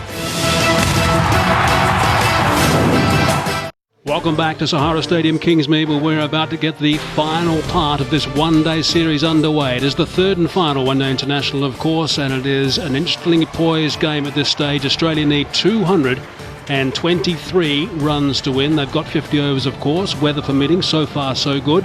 And they need to go at just under 4.5 runs per over. So this is going to be a terrific performance in this match. I think it's going to be a very tight game. The conditions so far have been a little bit testing for the batsmen on this track. There's no doubt it'll just quicken up a little bit as we get into this game, because under lights that's what happens in Durban. There also will be a little bit of swing under lights we're expecting, and also a little bit more carry. So it's going to be a bit of a test for the opening batsman for Australia. Shane Watson has done his fair share already, bowling 10 overs and just conceding 42 runs. All the bowlers for South Africa are going to be tested by that man, David Warner. We know that he's due. He was sedate in Port Elizabeth. He's an electrifying player, and if he gets going, he's going to put on a show, that's for sure. So 223 to win it is. South Africa scoring only 48 runs in the last 10 overs when they were batting. They admitted with my interview with Faf Duplessis that they are some 10 runs below where they wanted to be. And Mavo Tsorbi is going to start proceedings. Alongside me to start proceedings is Kepler Wessels. Evening, Kepler. Evening, Mike. Yes, I think South Africa will be disappointed. I think 250 was a realistic total. They had some good partnership during some stages of the innings, but they just never kicked on, unfortunately, so they're going to have to bowl very well. So the track, it certainly is on the dry side from what we normally see in Durban. And Australia pegged South Africa back perfectly. They got off to a little bit of a fly with 16 runs being conceded in the second over of the day. Then all the Australian bowlers did a very good job. Mitchell Johnson in particular, 2 for 37 off his 10. Doherty 2 for 33. Here we go, Tsorbi to Watson. So Kevin, let's talk a little bit more about the characteristics and how they will change under lights. Well, normally what happens is the ball does swing around more. It also seems more, but it's a slightly different pitch to the one that we normally get. It's a lot drier, so I'm not really sure that there's going to be more seam movement. There might be a little bit more swing. Normally you don't have to change your pace all that much in the initial 10 overs while the ball is new on the surface, but maybe on this one you need to, and I think that's where Lumwaba Tsorbi will be pretty handy with the off-cutter that he's able to bowl. Going after that one, there's a man out there, but it's well in front of square. Just going to come back in the end for the second is Watson. Australia will be very happy to have Watson back at the top of the order, because that just means that they revert to a normal batting order, with Ponting coming in at 3 and Clark coming in at 4, or maybe Marsh coming in at 3, Ponting at 4. We'll have to wait and see, but it does lengthen their order with Mike Hussey down there as well. Yeah, it's a good batting lineup, that's for sure. Of course, they've got to combat Tsorbi, Walkle, Steyn. The spinners will get some purchase on this track as well. There we go, Kepler, a little bit of swing. It's good delivery. Also on this pitch, you've got to hit the surface hard. If you hit the surface hard, you get results. So this is a good delivery. Very good seam position coming back into Watson.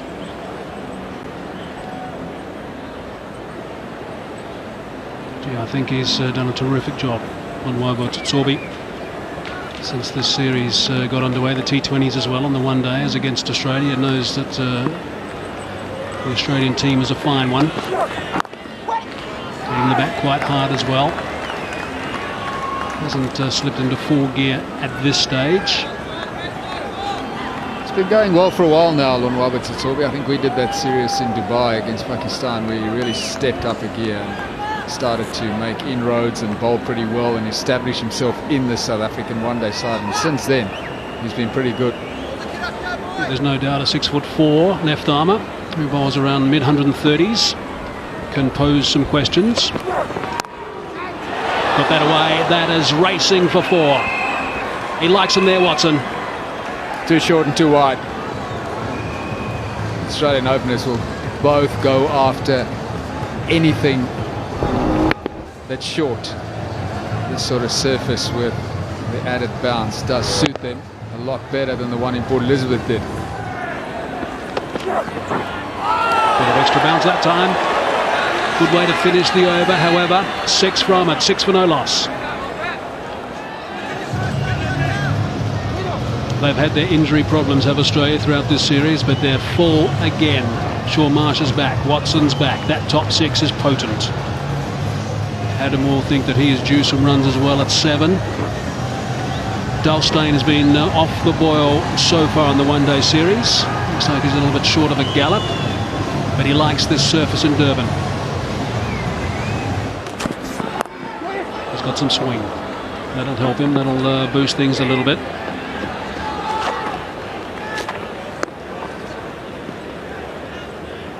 Lonwaba Tsotsobe is not short of confidence, judging by the last delivery of the previous over. He talked about getting reward if you hit the pitch hard, and that's exactly what he did. That just took off. It was steep bounce. It was an excellent delivery. Warner's very quick between the wickets, going to scamper back for the second. Almost a collision mid-pitch. But there wasn't. Safely home, 5 from it, 11 for no loss. Ricky Ponting back at his normal number 3 spot. He's the one that's been doing the batting right at the top with the injuries they've had. The first game at Supersport Park. In that last game, by the way, they were both back, Clark and Ponting, inside 7 overs. Brilliant. Outstanding from JP Duminy. Such an important position, that backward point position. South Africa have had some brilliant fielders in that spot. Jonty Rhodes made it famous. Herschel Gibbs was in there. And now JP Duminy has got the responsibility. Short and hammered. That is beautifully played. Excellent shot by Watson. He was into position quickly. That was the key. Perfect execution of the pull shot. Good extension of the arms. And his timing was spot on. Going to have to be a little bit careful with this length. They like bowling the odd short delivery to the South Africans, but there's no doubt it just sits up a little bit on this track. It's just a strategy from Dulstein that is going to be interesting here, because I'm not 100% sure that he needs to, right early on in the innings, mix it up too much. If he can run in and bowl quickly, get up to that 140, 145 mark, swing it away, he's going to be successful.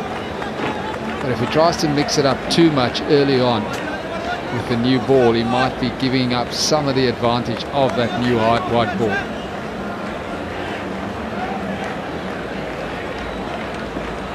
Operating with 2 slips for that swing. Now the third man. Just a little bit quicker that time from Steyn. Still not the 140 mark though. 2 runs from it. That's good stuff. 17 for no loss. That is a magnificent stroke. He was looking for that, he found it and slapped it straight. Stroke of the night so far. A straight drive, played to perfection. Wasn't such a bad delivery. Watson in excellent position. The key again underneath the eyes, hitting it on the up. Superb timing. You know, we've seen quite a few shots actually tonight like that, driving on the up, and it doesn't get, as Kepler said, any better than this. You can't do that unless the track is pretty good. Oh, and he's done it again, back-to-back boundaries. Brilliant stuff from Watson. That'll get some of the boys in green thinking. Back-to-back boundaries. One was on the offside, this time on the leg side. 2 excellent strokes. Again on the up. Again Watson playing it late, waiting for it. And his timing was superb. So suddenly 3 dot balls in the over, then a couple of 4s. It rockets to 8 with 1 ball remaining. He doesn't have to do anything silly, he will know that. And a few back problems, and now he's reinvented himself beautifully. Looking for the drive again, he goes for extra cover. That is the slightly longer boundary. Hashim is going to have to do the chasing. And the result is they'll come back for just 2, but that is now a good over for Australia. 10 from at 27 for no loss.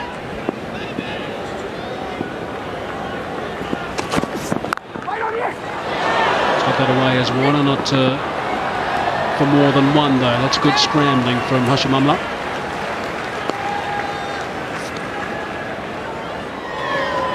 Some good sparring in the middle. Good delivery to the right-hander. Watson had to play at it. He's got a good technique. He plays very late, plays very straight, and he gives himself a chance against the new ball. We know he likes getting forward. We know he likes playing the pull shot as well. He's kept it as simple as possible, which surely is the way to go. I would imagine there's just a little bit of pressure build-up from Watson right now. Just the 1 run off this over. Noticeable that Warner had a bit of a chat to him from the non-striker's end. Probably said, don't do anything silly. Steyn is a potent bowler. He stood down to 3rd man for the single to retain the strike. 29 for none.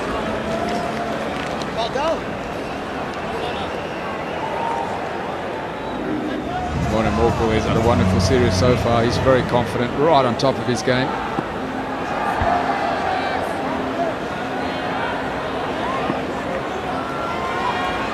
Replacing Tuturbi. On the up again. It's another fine stroke from Watson. Not quite out of the middle. It's going to be a bit of a teaser. The dive's in and the skipper does nicely. On the up again by Shane Watson. Another terrific stroke. Not a lot wrong with the delivery. Bit of a loosener from Morkel, maybe a fraction too wide.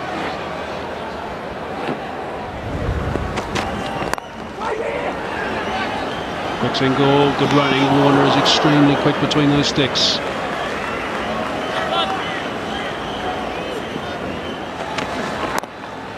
That's spot on, nicely played by Watson though. We get it down and rotate the strike. Noticeable how late Watson is playing, and that's why he's successful at the moment. Straight back over the bowler's head. That's gone very high. Has it gone long? Not quite long enough, but a fine stroke. Very brave stroke as well. We weren't exactly sure how Australia were going to go about combating Warner Morkel, but clearly they're not going to hold back. That delivery was struck on the up as well. Not a great deal wrong with the delivery, but very good execution of the lofted drive. It's another prime example, Kepler, of how this man's game has developed. There's no doubt he was a little bit agricultural when we first saw him burst onto the scene in a T20 game in Australia against South Africa. He's a far different player now.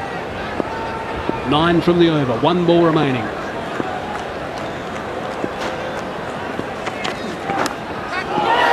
And he might have picked up a wicket. He has.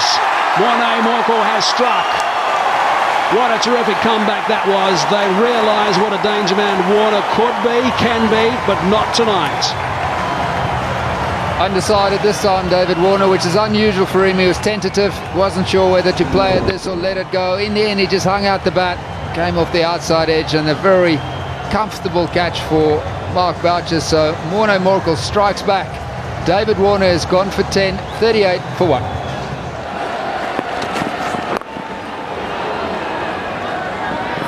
Off the mark, Ponting.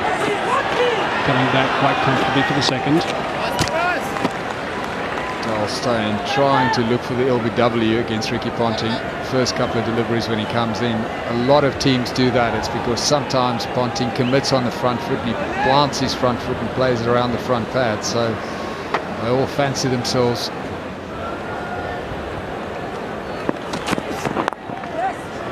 Nicely played by Ponting. Nice and straight. It's going to go towards the shorter boundaries. It's going to be a 4 to finish the over. So that won't make Steyn particularly happy. 45 for 1. It's a big shout, but there were two noises. Oh, the finger's gone up straight away. Shane Watson's gone upstairs. A smile on his face, but he's pretty confident. Or seemed to be, certainly when he decided to ask for the review. So Johan Klutter has got to go upstairs. Richard Kettlebrough will be having a look at these pictures. No trouble with the no ball. Oh, good question. It's very, very difficult to tell from that picture, but this is where hotspot's going to really show up for us. Whether there is contact, and there's clearly contact on the inside edge there. Johan Klutter will have to change his decision after the review. Safe. Good review. That's well bowled, but well played as well, and it's gone very fine and gone for 4. With a slip in place, I don't think that the bowler will be very happy with that going all the way to the boundary. Good man, perhaps a touch too wide. Shane Watson looked a bit surprised he got 4 for that. You just wonder whether Subsolbi was just drifting down at third man. He just calmly played it off, opened the face. Oh, misdirected. Straight away he's looking at his elbows. Morning, Morkel. What a shot. What a fantastic shot. 50 up for the Aussies. Well, you know when you're in form, when you're hitting ball back down the ground, but you certainly can have it confirmed when the bowler is bowling 145 and he's 6'7". And Morkel just erring on the full side, and Watson's so quick to get forward and punish that. Transfer of weight here over that front leg. Bang. That's gone to the boundary as well. Misdirected, it was quick, and it came off the pad and was always headed down the leg side. No chance for Boucher behind the stumps. So 4-leg buys. Yeah, just off the hip. Boucher had no chance there, diving away. The ball darting in off the seam to Watson. Big shot. Fantastic shot. Straight back over the bowler's head. That may have gone all the way for 6. Well, what can one say? Honestly, this is just a foolish ball. It wasn't quite a hard volley, but Watson just so balanced through the shot. A full extension on that front leg. And the confidence just to hit it straight over mid-off's head for what is either just a 6 or just short of.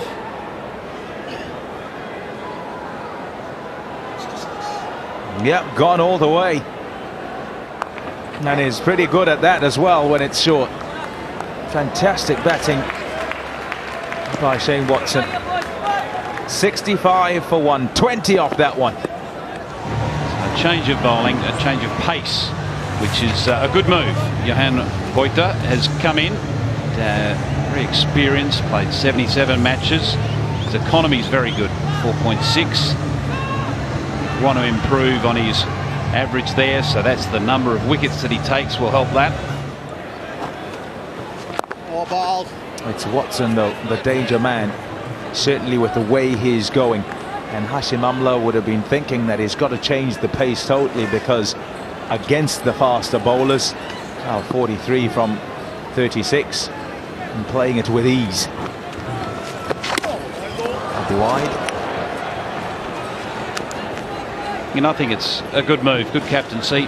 We saw Xavier Doherty bowl well for the Australians earlier in the day. He got some turn, he got some bounce. Just a touch short. Cut away. Good use of the crease by Watson. and also Ponting, who's at the other end, for them to work out how to play this period. Just nudge it about. There are 2 more power plays to come. Yeah, I'm pretty certain that Ricky Ponting will recognise this is a chance for him just to accumulate ones, get Watson on strike. The real challenge for Watson is, you know, does he play the same? Does he look just to milk the runs and then wait for the next power play? The ball.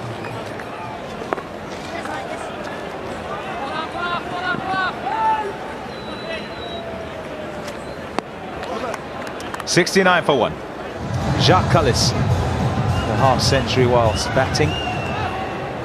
Into the attack now to do some work with the ball.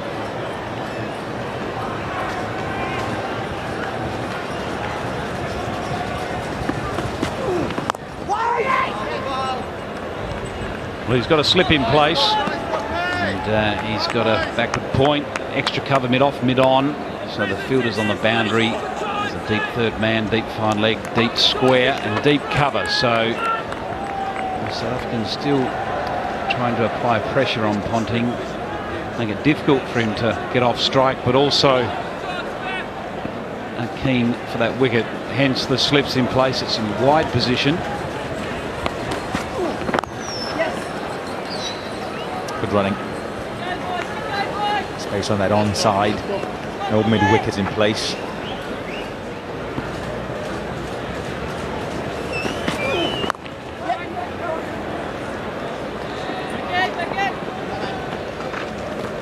It's good length from Kallis, and second ball showing signs that it is still swinging. The ball just moving away from Watson, but a good stride forward. It enabled him to cover that movement.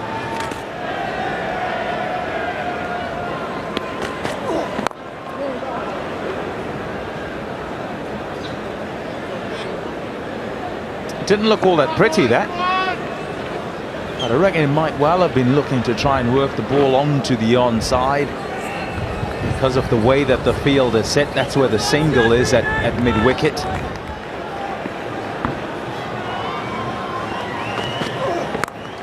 It's gone for the big shot. Hasn't quite got all of that, so won't go over the boundary. Pretty vacant on that side, so not much danger. He's unhappy with how he hit that. End of the over. 74 for 1. Beautiful scene of Sahara Stadium, Kingsmead. No rain so far. In the air, catches the call. Oh, he was late coming off. Certainly seemed to be. Well, I think only Superman would have caught that. It was well short. Dalstein was slow to get out of the blocks, but Watson chasing a wide delivery, trying to slash it over backward point, getting a thick edge, but it was well short of Dalstein. He's on 25 50s and the 600s, so be keen to get to 50 first. Got him! Inside edge, onto the stumps. Watson goes.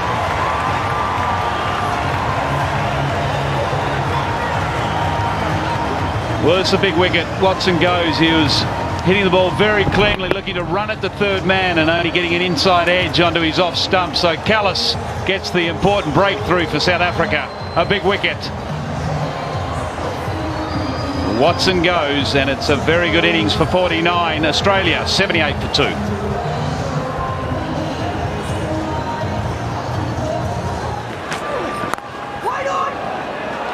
I feel it. Francois du Plessis in cover, putting himself about to good effect.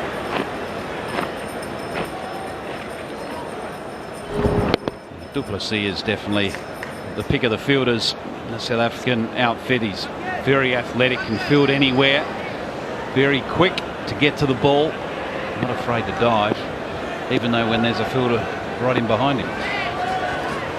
Oh, steady.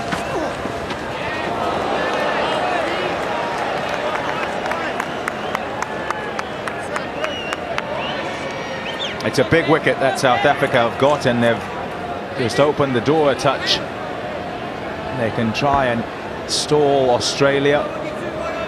South African batsmen certainly found it difficult, and it was when Hashim Amla was run out and then Jacques Kallis followed quickly that things got difficult for South Africa to take their innings to the next level. A ball, good bouncer. He possesses a good one, a good heavy ball. Successful over, 2 off it and a wicket. 78 for 2.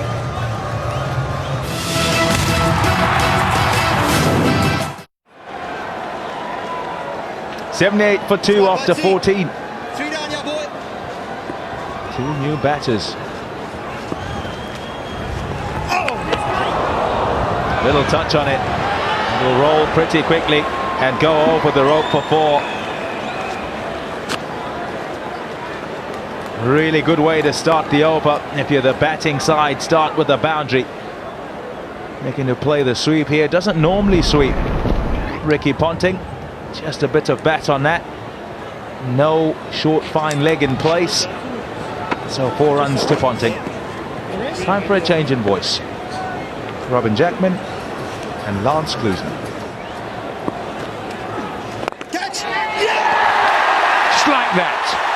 Number 3. Big wicket this for South Africa. A little bit lazy from Ricky Ponting. An easy return catch. Johan Buerta. This is a massive wicket. The end of Ricky Ponting. Australia lose their 3rd wicket.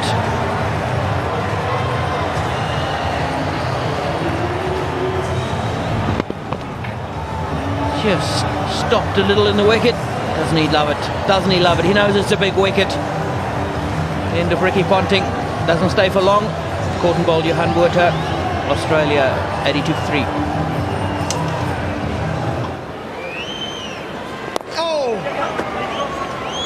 Marsh off the mark.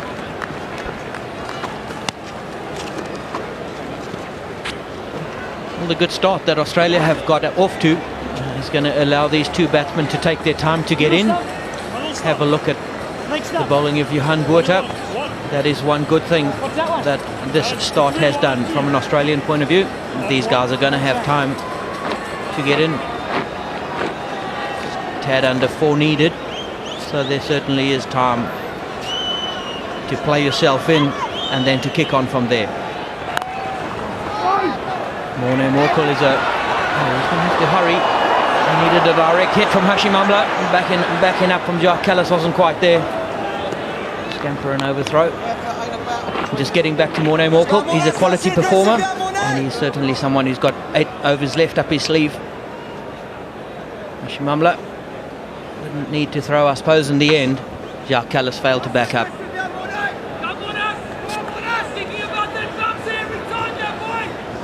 22 for 6 South Africa got, having won the toss, batted first. Started really well, got stuck in the middle and never really recovered from that. They didn't even have a really good ending. But, how competitive that can be, time will still tell. Australia got off to a rollicking start, 86 for 3 and just 16, going along at nearly 5.5 runs and over. Oh, hasn't carried. Turn for Buerta and doesn't carry. It's inconsistent turn that I see here. The one that got Ricky Ponting out just kind of went straight along, and we see a little bit of turn here from Johan Buerta. Just a hint of turn, that's all it needs. Don't often see the ball not carry to slip here at Kingsmead. You don't. It seemed to go look as if it was going to carry easily, and it just seemed to die on Kallis here. Look at that. Well, the one thing that does save him here, he hasn't pushed at the ball. He's just kind of hung his bat out there, so there's been no pace on it, and that saved him on that occasion.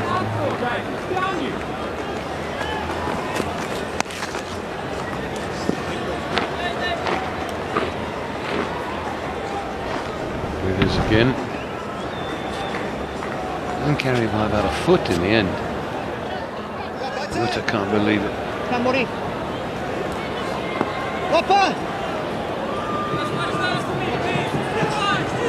No, you must go.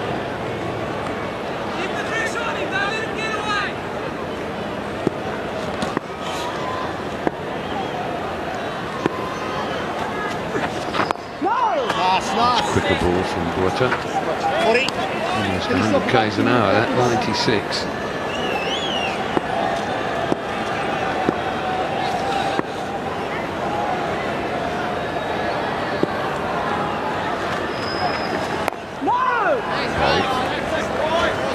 He does vary his pace very well, Johan Buerta. He's up there at 100 k's an hour. Slow ball, and then he's faster ball rather, and then just takes a couple of kilometres per hour off that. Never quite sure as a batsman trying to get in. Huge appeal, never shy to appeal.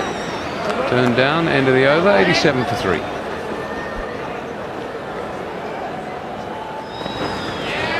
little bit of curry and half a loaf of bread. Hollow out that half loaf of bread, fill it up with curry, put the lid back on. Got to get one before you go home, Jackers. No rabbit then in a bunny chow. Depends where you buy them, Jackers. Yes, the little feather on the hot spot. That'll be 4 leg byes, I fear. Just losing direction there a little bit. These runs all count, not against the bowler but against the team. He's going to be angry with himself, the big man. He's got high standards. Drifting down the leg side, it's hit the thigh pad, and all it needs is that little bit of deflection past the wicket keeper to run away. It was a little fortunate there. I've got a funny feeling he got an outside edge and then the ball hit his arm instead of going through to Boucher or Smith that slipped.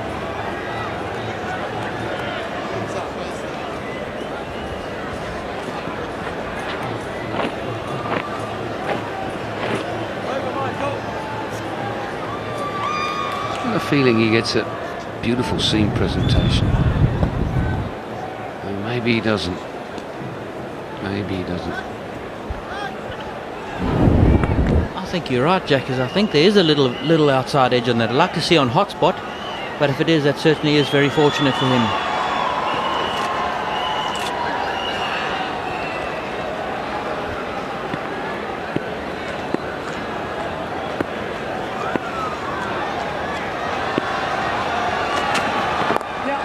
No, that is not the line, not with the field that you've got at the moment, but it's only 1.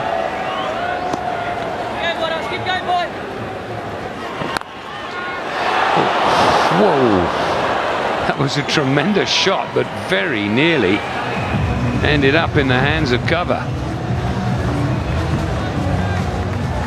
It's a great diving effort from Jacques Kallis.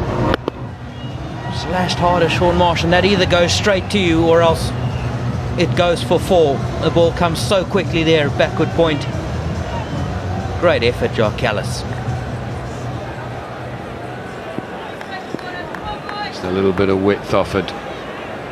Marsh lashes onto it.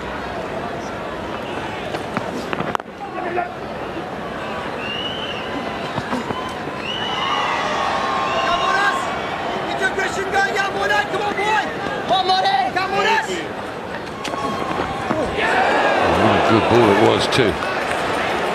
20 gone, 98 for 3.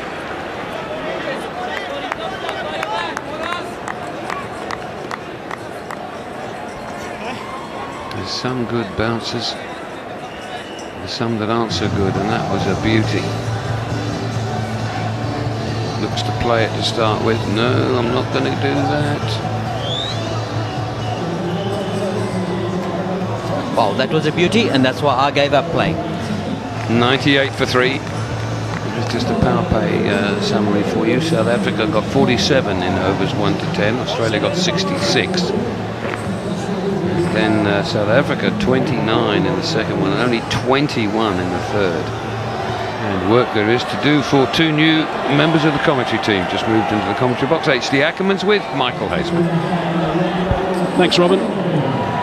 Okay, this is fascinating now. This is where it gets very interesting in this game. Obviously 20 overs are up, a game has been constituted, so we have to keep an eye on the rain, which on the radar we've been looking at isn't solid rain, isn't anywhere near the ground at this stage. Tutsobi comparisons at the same stage. South Africa were 89 for 1, so Australia are better off in the run stakes, but worse off as far as wickets are concerned, HD. What we have seen is that it gets tougher to bat now. The longer the innings goes on, the tougher it becomes. Michael Hussey next in for Australia, an experienced campaigner with a wonderful average, but then Brad Hatton, who struggled a little bit for form. Mitchell Johnson hasn't had much time at the crease. So this is a very important partnership for Australia. 16 balls for his 2, Clark. I think this is where the game can be won or lost. Simple as that. I think it's pretty even Stevens right now. There's quality players at the crease right now for Australia. And as you said, that name Michael Hussey looms very large. Haddon he's had a bit of a horror. He really has in Sri Lanka, and again here so far. Hasn't looked good with the gloves either, so his confidence is going to be pretty much rock bottom. He's a fighter though, that's one thing we'll say about him. An extra bounce again from Tsotsobe. Well, I think we can finally draw a conclusion that this wicket has been tougher than what everyone expected. Obviously, the early fireworks of Amla. So you look at Haddon at 7, Johnson at 8. Then the bowlers, Cummins, Doherty and Bollinger. The early fireworks of Amla, and then obviously when Australia walked to crease Watson, it then becomes tough. Put that away for 4. Michael Clark, if he gets a few boundaries going early, then he can be extremely dangerous. We all know that. He played very well in Supersport Park for his 44 and then didn't kick on. Well, I'll describe this as unfussed. It was a poor delivery from Tsotsobe with fine leg up in the ring. He still had to find the gap, and he's just helped it on its way. Nice stroke. It's interesting on this track, HD. I'm with you. It's not as easy as what everyone thought it was going to be. It's certainly drier, a lot drier than we normally see at Sahara Stadium's Kingsmead. But we have seen some wonderful drives played and some magnificent drives on the up, which you can't do if it's continually two-paced. We saw that very early on from Watson. We saw Amla hit a few. Granted, he was more square of the wicket to Cummins, but Kallis also looked as though he was in imperious form early on. But as the inning progressed, and I know we keep saying 2 new balls it should be easier throughout, but it wasn't. Not sure of that time from Tsotsobe. In the end, 6 runs from the over, 104 for 3.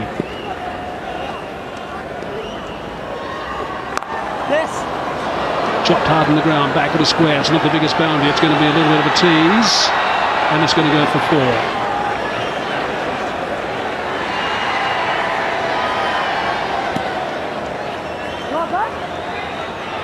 Morne Morkel is all pace. Clark gets up high onto his toes, just punches it, uses all the pace that Morkel has on offer. Beats backward points left hand, and Dale Steyn coming around from third man fails to cut it off. But gets a black eye.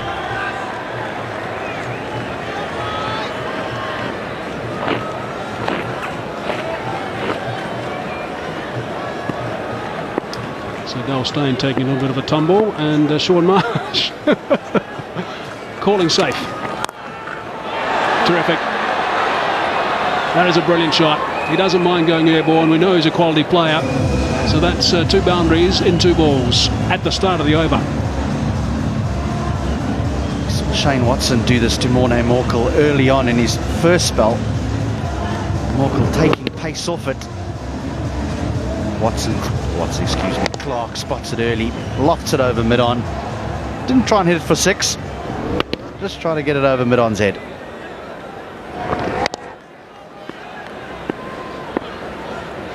Absolutely no doubt. We can see more of that. The bowlers just rolling the fingers across the seam at this stage of the innings. Well, there's a little bit of rain earlier on. The players didn't come off, but maybe that has just greased the surface a little bit and given it some extra pace. So who knows, maybe Mork will be better served trying to hit the wicket. I mean, he's quick. Well, that's the general consensus, I think, before this innings got underway. Faf du Plessis said this as much to me in the interview on the sidelines right at the end of South Africa's innings, that it will just grease up a little bit and go through a bit more.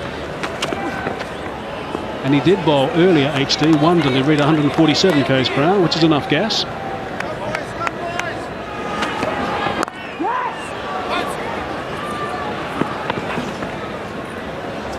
Nine runs from that over in the end, 113 for 3. I was having a chat to hotspot engineer Mike, who we've got here at the moment. He was saying that one of the most amazing things he's seen, and obviously in a hotspot, it's all thermal imaging. And for example, Michael Clark right now will be sweating, so you better see that shirt of his is pretty white, because it's all going to be sweating and the perspiration. They're saying that Alistair Cook is someone who virtually does not sweat at all, which is something that is quite unusual. No wonder he can bat for so long. Beautifully played. Nice shot for 4. Well, after all that hot spot, we now see a super stroke by Michael Clark. Half volleys are few and far between. Tsobe over pitches. Picture perfect. Cover drive. And that beautiful weight transference onto the front foot. And what makes it perfect is that he finds the gap.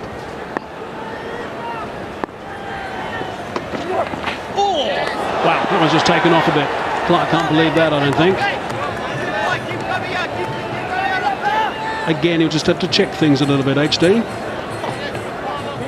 Well, this is the thing about the surface, and it's done it all day. It's every now and again, once you find the right length, it just takes off.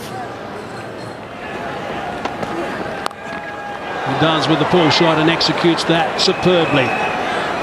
So a couple of bounces off that over, 121 for 3. Australia now 121 for 3. Comparisons for the Manhattans. Easy scoring up front, and then things come a little bit difficult in the middle. Good illustration of how South Africa didn't get enough runs in those last 10 overs. Tsobe, the previous ball, had been dispatched for 4 by Clark. And he was a little bit naughty because the second last delivery of the over was absolutely perfect and went past the outside edge. And he needed to follow that up with a good one, but instead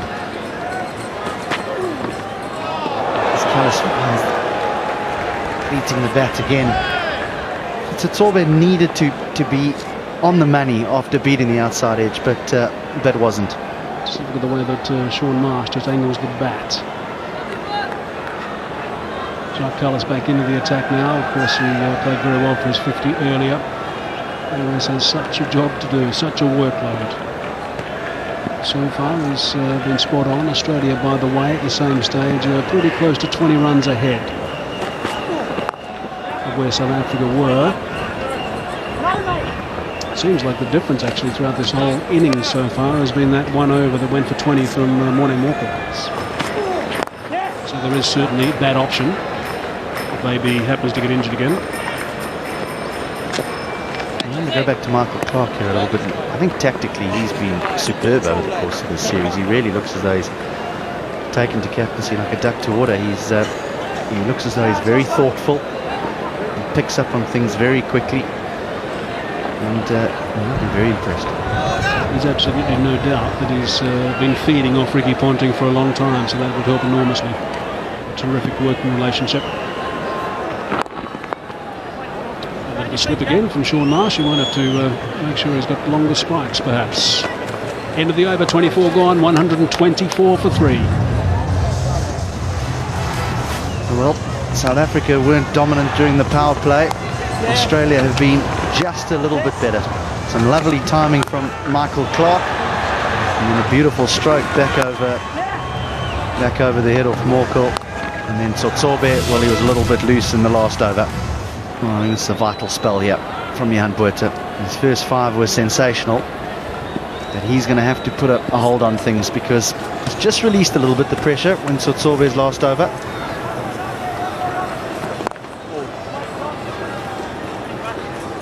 It's going to be quite interesting watching him bowl to both Michael Clarke and Sean Marsh. Obviously, off spinners prefer bowling to left-hander batsmen. Michael Clarke is one of those guys, one of the few guys I think in world cricket who thoroughly enjoys getting down the track and using his feet as often as possible to the spinners. There's no doubt we'll see Johan Botha look to bowl a little bit quicker through the air than he would normally do to try and prevent that.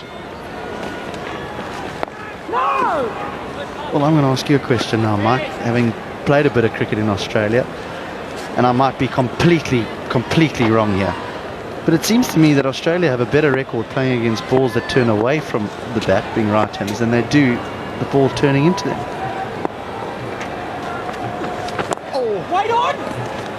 I can tell you that when I was playing in Australia, there was a thought around the traps that off-spinners should never be able to tie you down, should never be able to bowl well to you and be effective in a limited overs game, or perhaps even a Sheffield Shield game.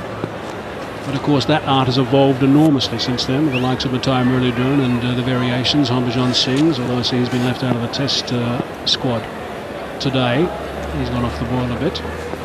I think there were some freaks around the place who would play Shane Warne exceptionally well, such as a Darren Lehman if you like, but I think in general Australians certainly thrive on playing against the off-spinners, the right-handers that is, because they can use their feet.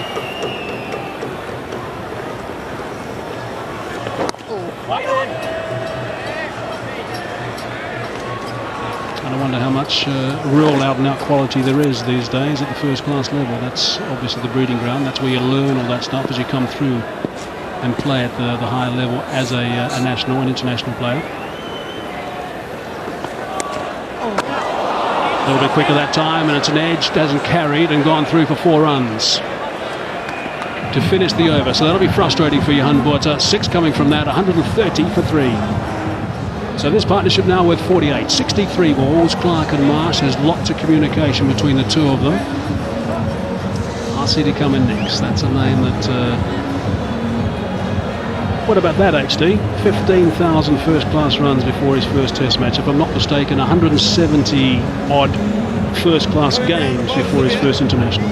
Well, I'd like to say that that's the way it should be, but I don't think in Australia or South Africa you would be able to score that many runs by the time you retire. So it's good that he went and played county cricket, so he was able to accumulate that many games to score that many runs. But he certainly, when he played his first test match, he knew his trade. He understood batting, and it's shown in his international career how consistent it's been.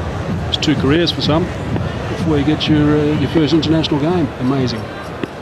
JP Duminy has got him. Flight, little bit of turn. Purchase off the track, and that is a massive wicket. Clarke down the wicket. Will be enormously disappointed about that. Hate to say it, Hazy, but it's an off-spinner. The gamble taken by Hashim Amla to bring on what is termed the part-time of Jean-Paul Duminy. And Clarke, well, a little inside edge, trying to work it on the leg side, onto his pad, onto the stumps. Duminy strikes, big wicket. The Australian captain is gone for 26, and Australia now 130 for 4.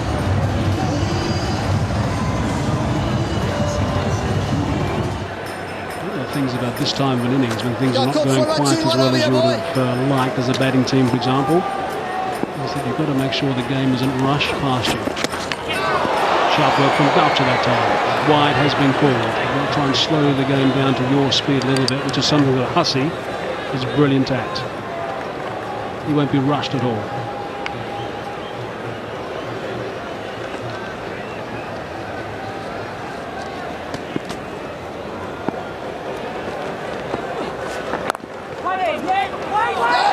A call of waiting and yes, and then outstanding fielding in the covers.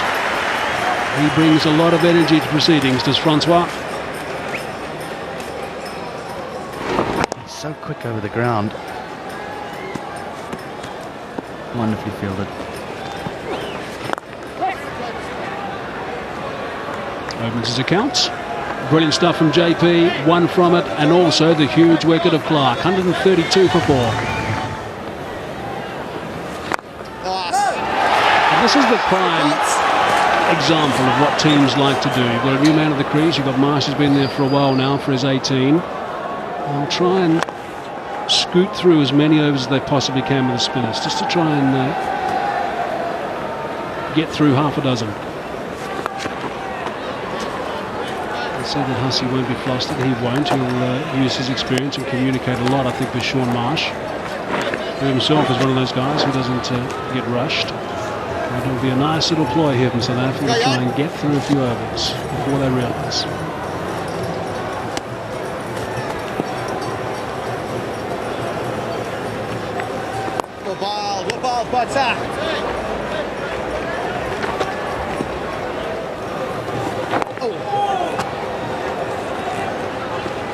Marsh has been brought back into the side at the expense of Stephen Smith, the leg spinning all-rounder. And I think Australia will be extremely happy with that decision. Brilliant again from Botha, just 2 runs from it, 134 for 4.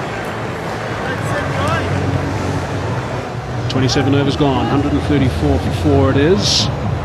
Sean Marsh 19, Hussey on 2 at this stage. Brad Haddon, the next man to come in, and his confidence will not be high at all. So Australia will realise that this is the partnership that really has to kick in. Oh, nice. JP Duminy continuing, bowling his second over in the commentary box. Kepler Wessels and Tom Moody.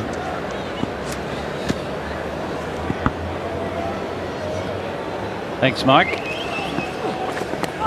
Was an edge, but it's just short. Marsh pushing forward, Duminy getting turned away from the left-hander. So the thing about JP Duminy, he picks up wickets. Underrated off-spinner.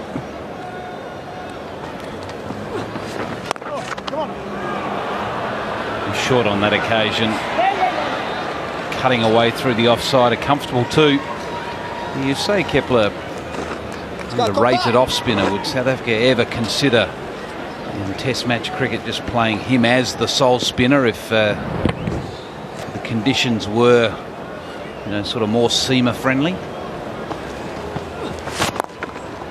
It'll have to be very seamer friendly, but they will. If they think that there's no need to play a specialist spinner because they can get away with that, they will.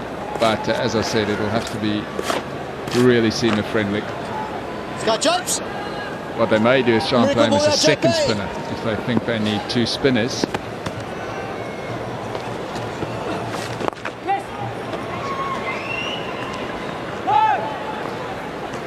It's always handy when you've got someone in your top 6 that can bowl as well, and South Africa have had the luxury of Kallis for many years, playing that role at the top of the order as a batsman and being a fine swing seam bowler as well. Good delivery to finish the over. 28 gone, 138 for 4. JP Duminy to continue. He's bowled pretty well so far. So Tom, we've looked at a few scoring options for you on Botha. What about against JP Duminy? Well, different bowler completely, Kepler. You've got Duminy, who drifts the ball more and does turn it, as you did point out in the previous over, but the sweep is definitely an option. He doesn't have a 45 catching to the left-hander, so they've got the freedom. If they do top edge it, it'll fall safely. Where Johan Botha has got a 45 in place, so it sort of makes it, or puts you under pressure to play that sweep shot, but neither left-hander have opted to look for the sweep yet. But as soon as they do, it suddenly puts pressure on the captain to look to fill that vacant gap behind square on the leg side.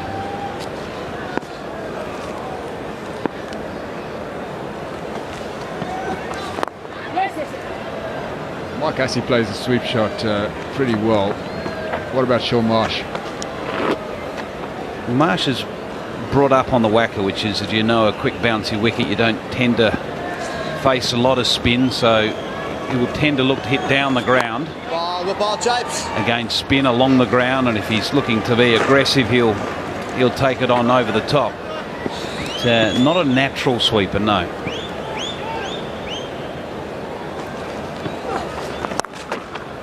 Too short. There should be a couple. Graham Smith sweeping. So So 32 overs gone, 149 for 4. Yombueta, 1 over to go. He's bowled beautifully tonight. He created pressure from the word go, picked up a wicket as well. So he'll be well satisfied with the job that he's done so far.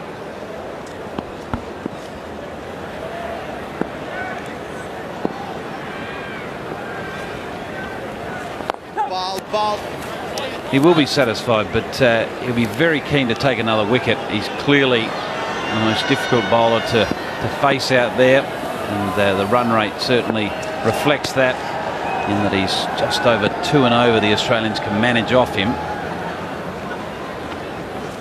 But he's got a job not only to restrict the batsman, he's got a job to take wickets. He's got to slip in place, so really is a big over if he can want to turn and bounce and edge it behind to the keeper or slip. It'll be a significant blow to the Australians. He's bowled a very good line and a very good length to the left-handers. Yeah, if he can nip one out, then you've got Brad Haddon in, who's not that confident at the moment. He hasn't been consistent with the bat for a while now. Yeah, Haddon had a tough time, but in Sri Lanka, the series there, he struggled against the spinners in Sri Lanka, so he'll be very keen to get his form back on track. It won't be easy walking in these conditions, walking in on these conditions.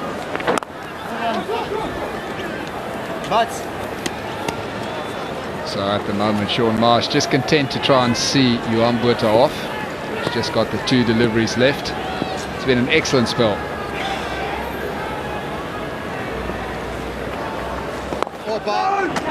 Slower delivery, so good change of pace.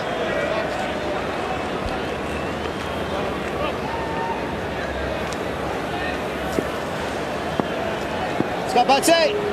The wicket jab, Butts! Finish off the wicket jab, boy!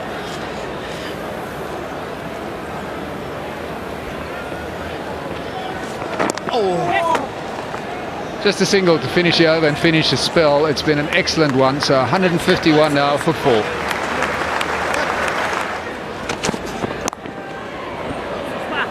Too short and too wide. Sometimes they'll stay in 4s in the trap of trying to use too much variation. On a surface like this, when he runs in, bowls quickly, hits the pitch hard, he's difficult to face. But when he gets involved in mixing it up too much, he almost plays into the hands of the batsman.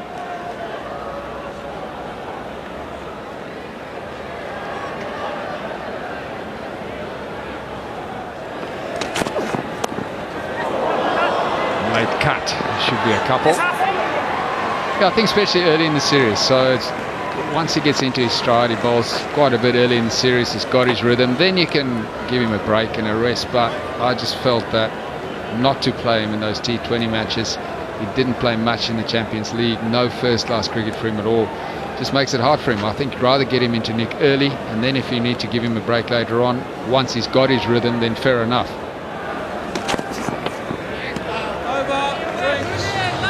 156 for 4.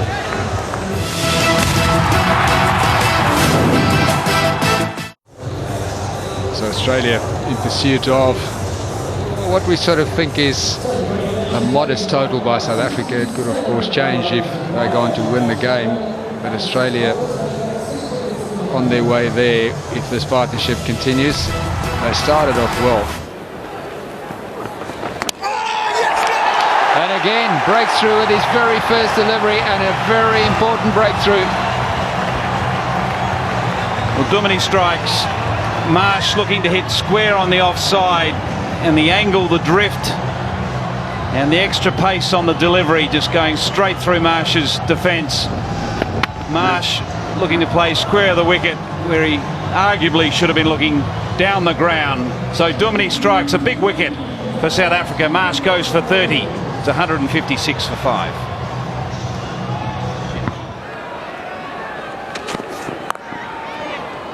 That's a good shot. A couple of runs to start the batting power play. Australia will be looking to Mike Hussey to see them home. See them over the line. He's very good at it. He's done it before. Certainly Mike Hussey is the man to see them home. worms just starting to meet. South Africa dragging it back. And hopefully, if you support the boys in green, we can get that yellow line to dip just below the green. Same shot again, and it'll be the same outcome that we're looking for a second. Really good running, knew right from the time it left the bat.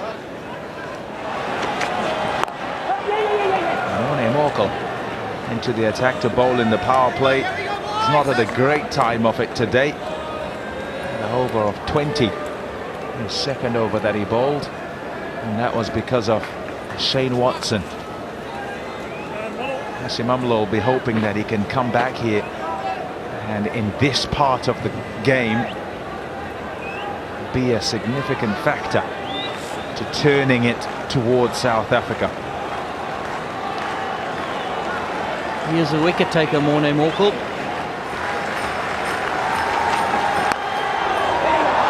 Gone for the big shot, looking to give himself room and do something about being strangled. And he gets a single.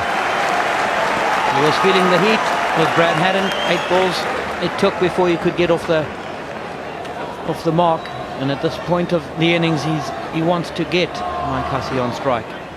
Decided his option was down the wicket to Morne Morkel. Didn't get all of it, but he has got Mike Hussey back on strike.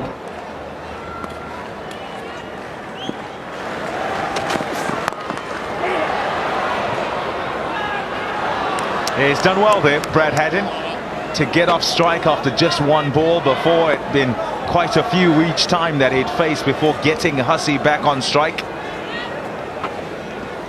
It's a plus in the way that he's gone.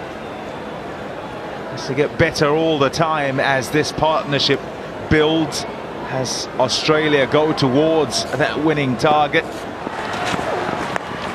Oh, it's gone up. Is he going to get there? No! Couldn't get there. It was off a top edge, perhaps the bottom edge. That's just gone straight up in the air, and Dale Steyn had to change direction in the follow through and try and take the catch. 168 for 5. Down. Oh, fielded. Oh, in the end, it's still just one. Off du Plessis diving around again.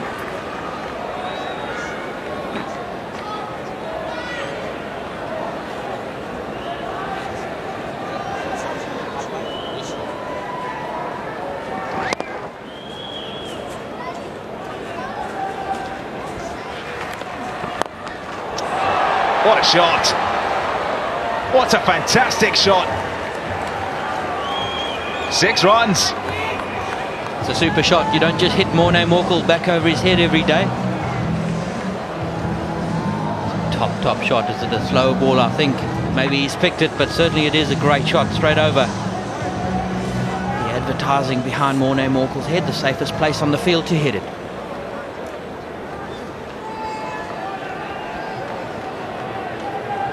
He's a clean striker of the ball. But when a bloke's been struggling for 12, 13 deliveries, you don't expect this to come out.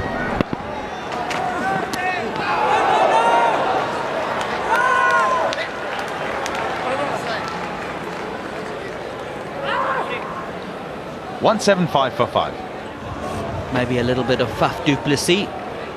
Give them an opportunity to maybe pick up a wicket. Sometimes as a batter you see a lesser bowler and you're facing guys like Lonwabo Tsotsobe, who's been okay this evening. Not his best, he's been okay. And Morne Morkel. And you just relax your guard, and that sometimes you can pick up a wicket. It's an important spell, this one, for Lonwabo Tsotsobe and for the South African team. For long periods. Hence them only reaching 222 for 6. It's anything that he wanted from them. He won wicket. He wants to break this partnership. Good shot. It's a really good shot, that, by Brad Haddin, and he'll get 4 for it. The placement was near perfect. 40 gone, 182 for 5. Oh, catches the call, but that's Such a well executed shot, inside out, over mid-off, who's up in the circle. And all the way for 4.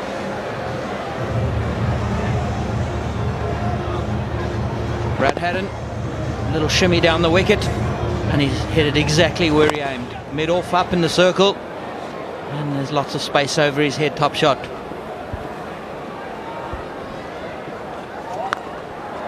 Goes for the big one over mid-wicket. There's a man back, but he can't get to it. A wonderful strike for 6. Well, he's had Jacques Kallis interested for a short while. Flighted delivery outside off stump. It's a top shot. It's gone way back. Jacques Kallis thought he had a chance. Catches the call. There's a man out there straight to him. Jacques Kallis takes the catch.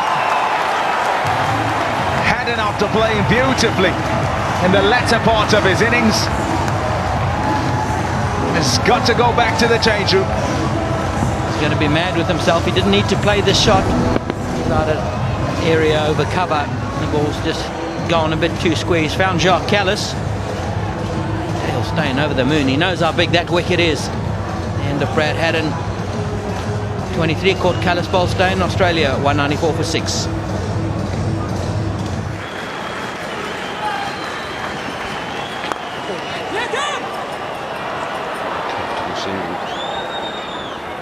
Yeah, good point. I think the only thing in his defence is he might be looking to say, well, maybe Johnson will try and push it up the ground, and if there is a little bit of turn, could find the outside edge and go to slip. Oh, that slip as well. Just think that when someone comes in feeling just a little bit nervous, that you're near the end of the road, but you're not quite there. Good turn there from Duminy. And the more dot balls you can bowl at him, the better. Always push that fielder back towards the end of the over. You actually want him to do the facing.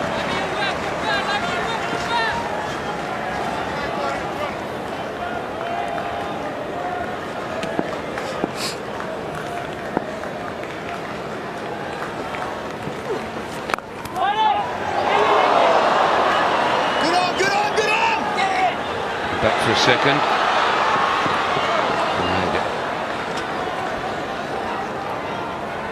He's a fine player, isn't he, Michael Hussey? He handles pressure so well. He understands how big a role he has to play in his side now. As a little misfield from Faf du Plessis. Don't see that very often.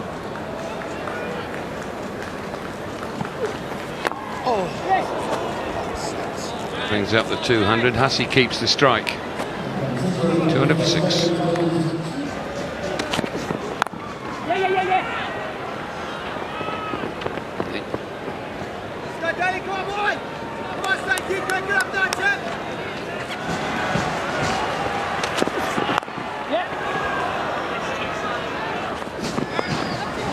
Up in the air, but it's going to go 1 bounce 4. Make that 2 bounces. Hussey takes Australia just that little bit closer to a series victory. Steyn doesn't quite get his length right on this occasion, even though Michael Hussey was trying to get that just behind square on the leg side. He gets a top edge and takes the ball nice and fine. We'll see why hotspot high up on the bat, outside edge and away for a boundary.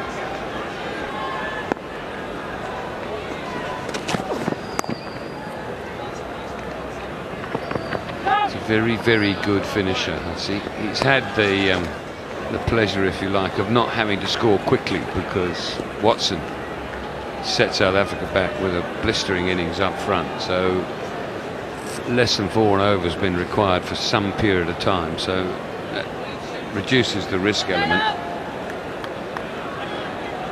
Again, it's a similar feel to what assisted Johnson getting off strike. A slip goes in place. So no one's saving one on the leg side. And a bouncer, which is called wide. was the line rather than the height.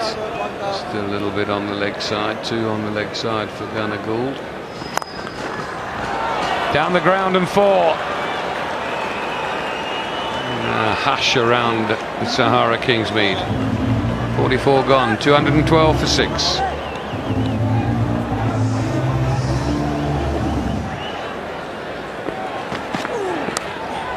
Outside edge, it hasn't carried, or has it? Yes, it has. Boucher takes a good catch.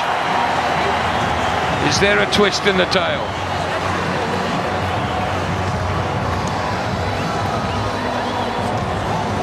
It was faint enough from Mitchell Johnson that Boucher could get across and take the catch. If it was a little thicker, it would have gone between the two, because Smith is standing wide at second slip. But Kallis has done the job, struck for South Africa. Mitchell Johnson is gone for 6, and Australia on 213 for 7. Wouldn't it be a bonus if South Africa could knock over Hussey now? Cummins on strike. This field would change now. I think it's got to change quite dramatically. Come on, Moras, come on, Moras. Play friendly, Moras. Pretty orthodox field. 2 slips. Push him back, Moras. People saving 1 in the ring. Make him do the work. Yeah, I think third man, fine leg, those should probably be his only 2 boundary riders. Otherwise, get them all in the ring. Nice and tight on the single.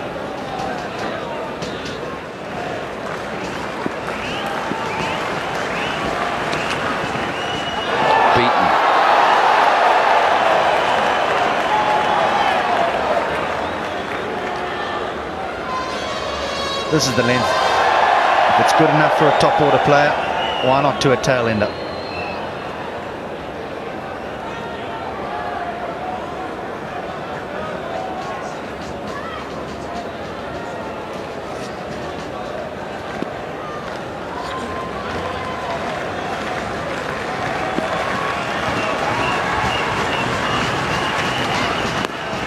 In the air.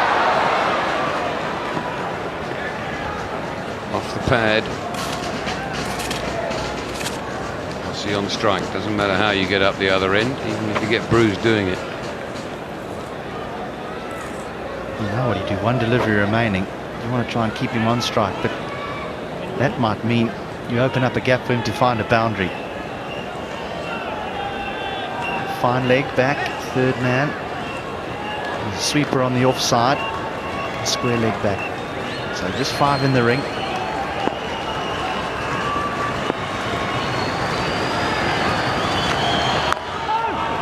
Bowled a dot ball, well bowled. 215 for 7, 4 to go. Galantini. He's middled that. It's gone straight to the fielder.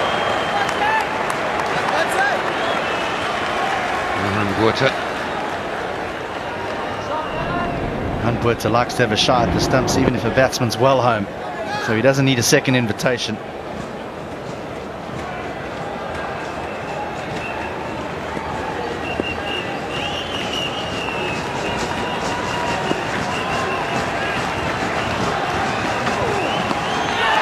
In the air, and it's just gone too far for Graham Smith. And back for 2.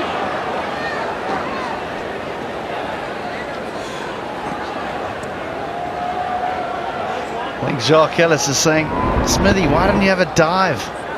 Little top edge just going away from him, probably just out of reach. So close.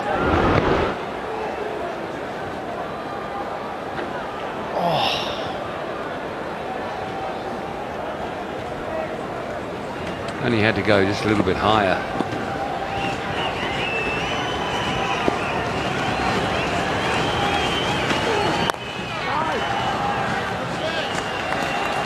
Albeit that it's just 6 runs to win with 3 wickets in hand and 21 balls. There's still tension. There's tension in the Australian dressing room.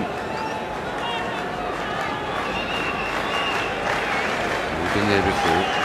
Especially that man, plenty of times.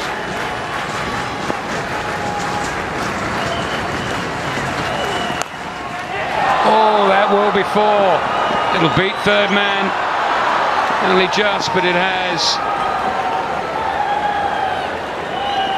Let's relieve the tension.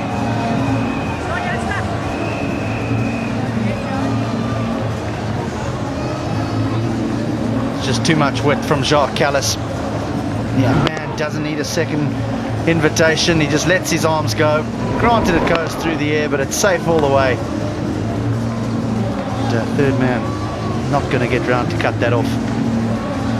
So Australia now just 2 needed for victory and the series.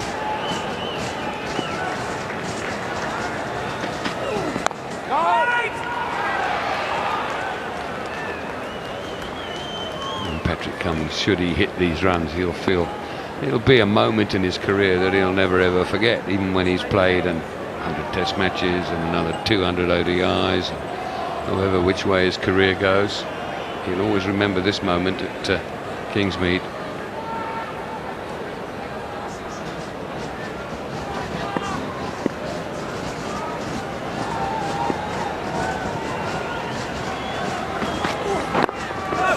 Yorker, well kept out.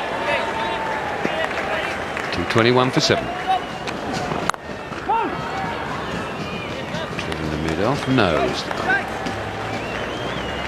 Amla's decided to leave the fine leg back. I would imagine that's for the top edge. Morkel decides to drop one in short. And that will be all or nothing if he drops it short, because Hussey will have a pull at him, that's for sure.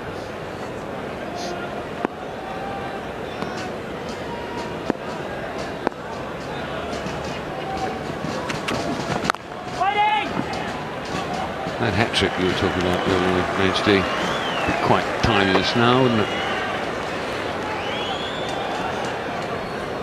From a South African perspective, yes. Australia win the game and the series. Hussey pulls away for 6 powerfully.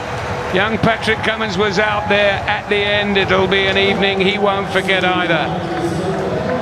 A well-contested one-day series, 3 matches, and they've all been close enough to provide high drama. Fitting that Michael Hussey should have the winning runs, and if South Africa are going to win the upcoming Test series, they're going to have to find a way how to get Michael Hussey out, because they haven't throughout this entire one-day series. He's been absolutely brilliant. He's held them together when they've needed to be held together. He's attacked when necessary. He's been the complete batsman throughout the 3 matches. Handshakes all round. He is such a good finisher. We were talking about it earlier. Give him an opportunity to be there at the end. He invariably is. Morkel's had a really good series as well. Today wasn't such a good day for him. Wow, he hit that hard. How flat it went. Terrific shot. Eyes on the ball all the way. Gotcha, he says. Gotcha. Still enjoys every single run that he scores, doesn't he? And every match that he wins for Australia. Lovely cricket player.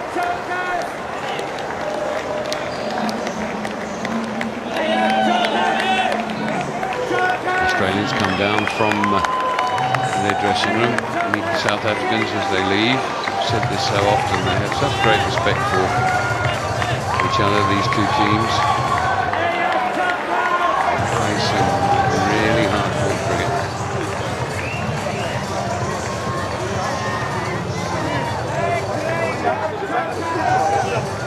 Umpires leave the field for a well-deserved rest. And there we have the Australian batting card. 222 was the total required. Watson got them off to a flying start with some unbelievable cricket at times, driving the ball down the ground. 49 from just 46 balls. Warner was the first out, caught by Boucher off the bowling of Morkel, and then punting fell to Botha, and suddenly the game started to take a bit of a turn as Duminy came on to bowl and knocked over Clark and Marsh, although they had got a little bit of a partnership going together. Hussey, however, was the man that made it difficult for South Africa with such a mediocre total. No huge partnerships again but very important ones at the right time. South African bowlers up front. Totsobe, he was a little bit flustered by the way Watson went about his work, going at nearly 7 to the over. Dale Steyn, well, he seems to be getting it together in time for the Test series. He was consistent with his line and length, and at times got his pace up there. Morne Morkel, surprisingly, we thought that this pitch would suit him. Struggled a little bit, he was on the expensive side. Both Botha and Duminy were brilliant, and Kallis, when needed to strike, did, but just didn't strike enough. So the summary of the game then: South Africa won the toss, they batted first, 222 for 6, wasn't enough. I thought maybe it could be competitive, and there was a time during the Australian innings where it looked as if it might be. However, Hussey got them home in style and assisted by Marsh and Clark and a blistering Watson up front.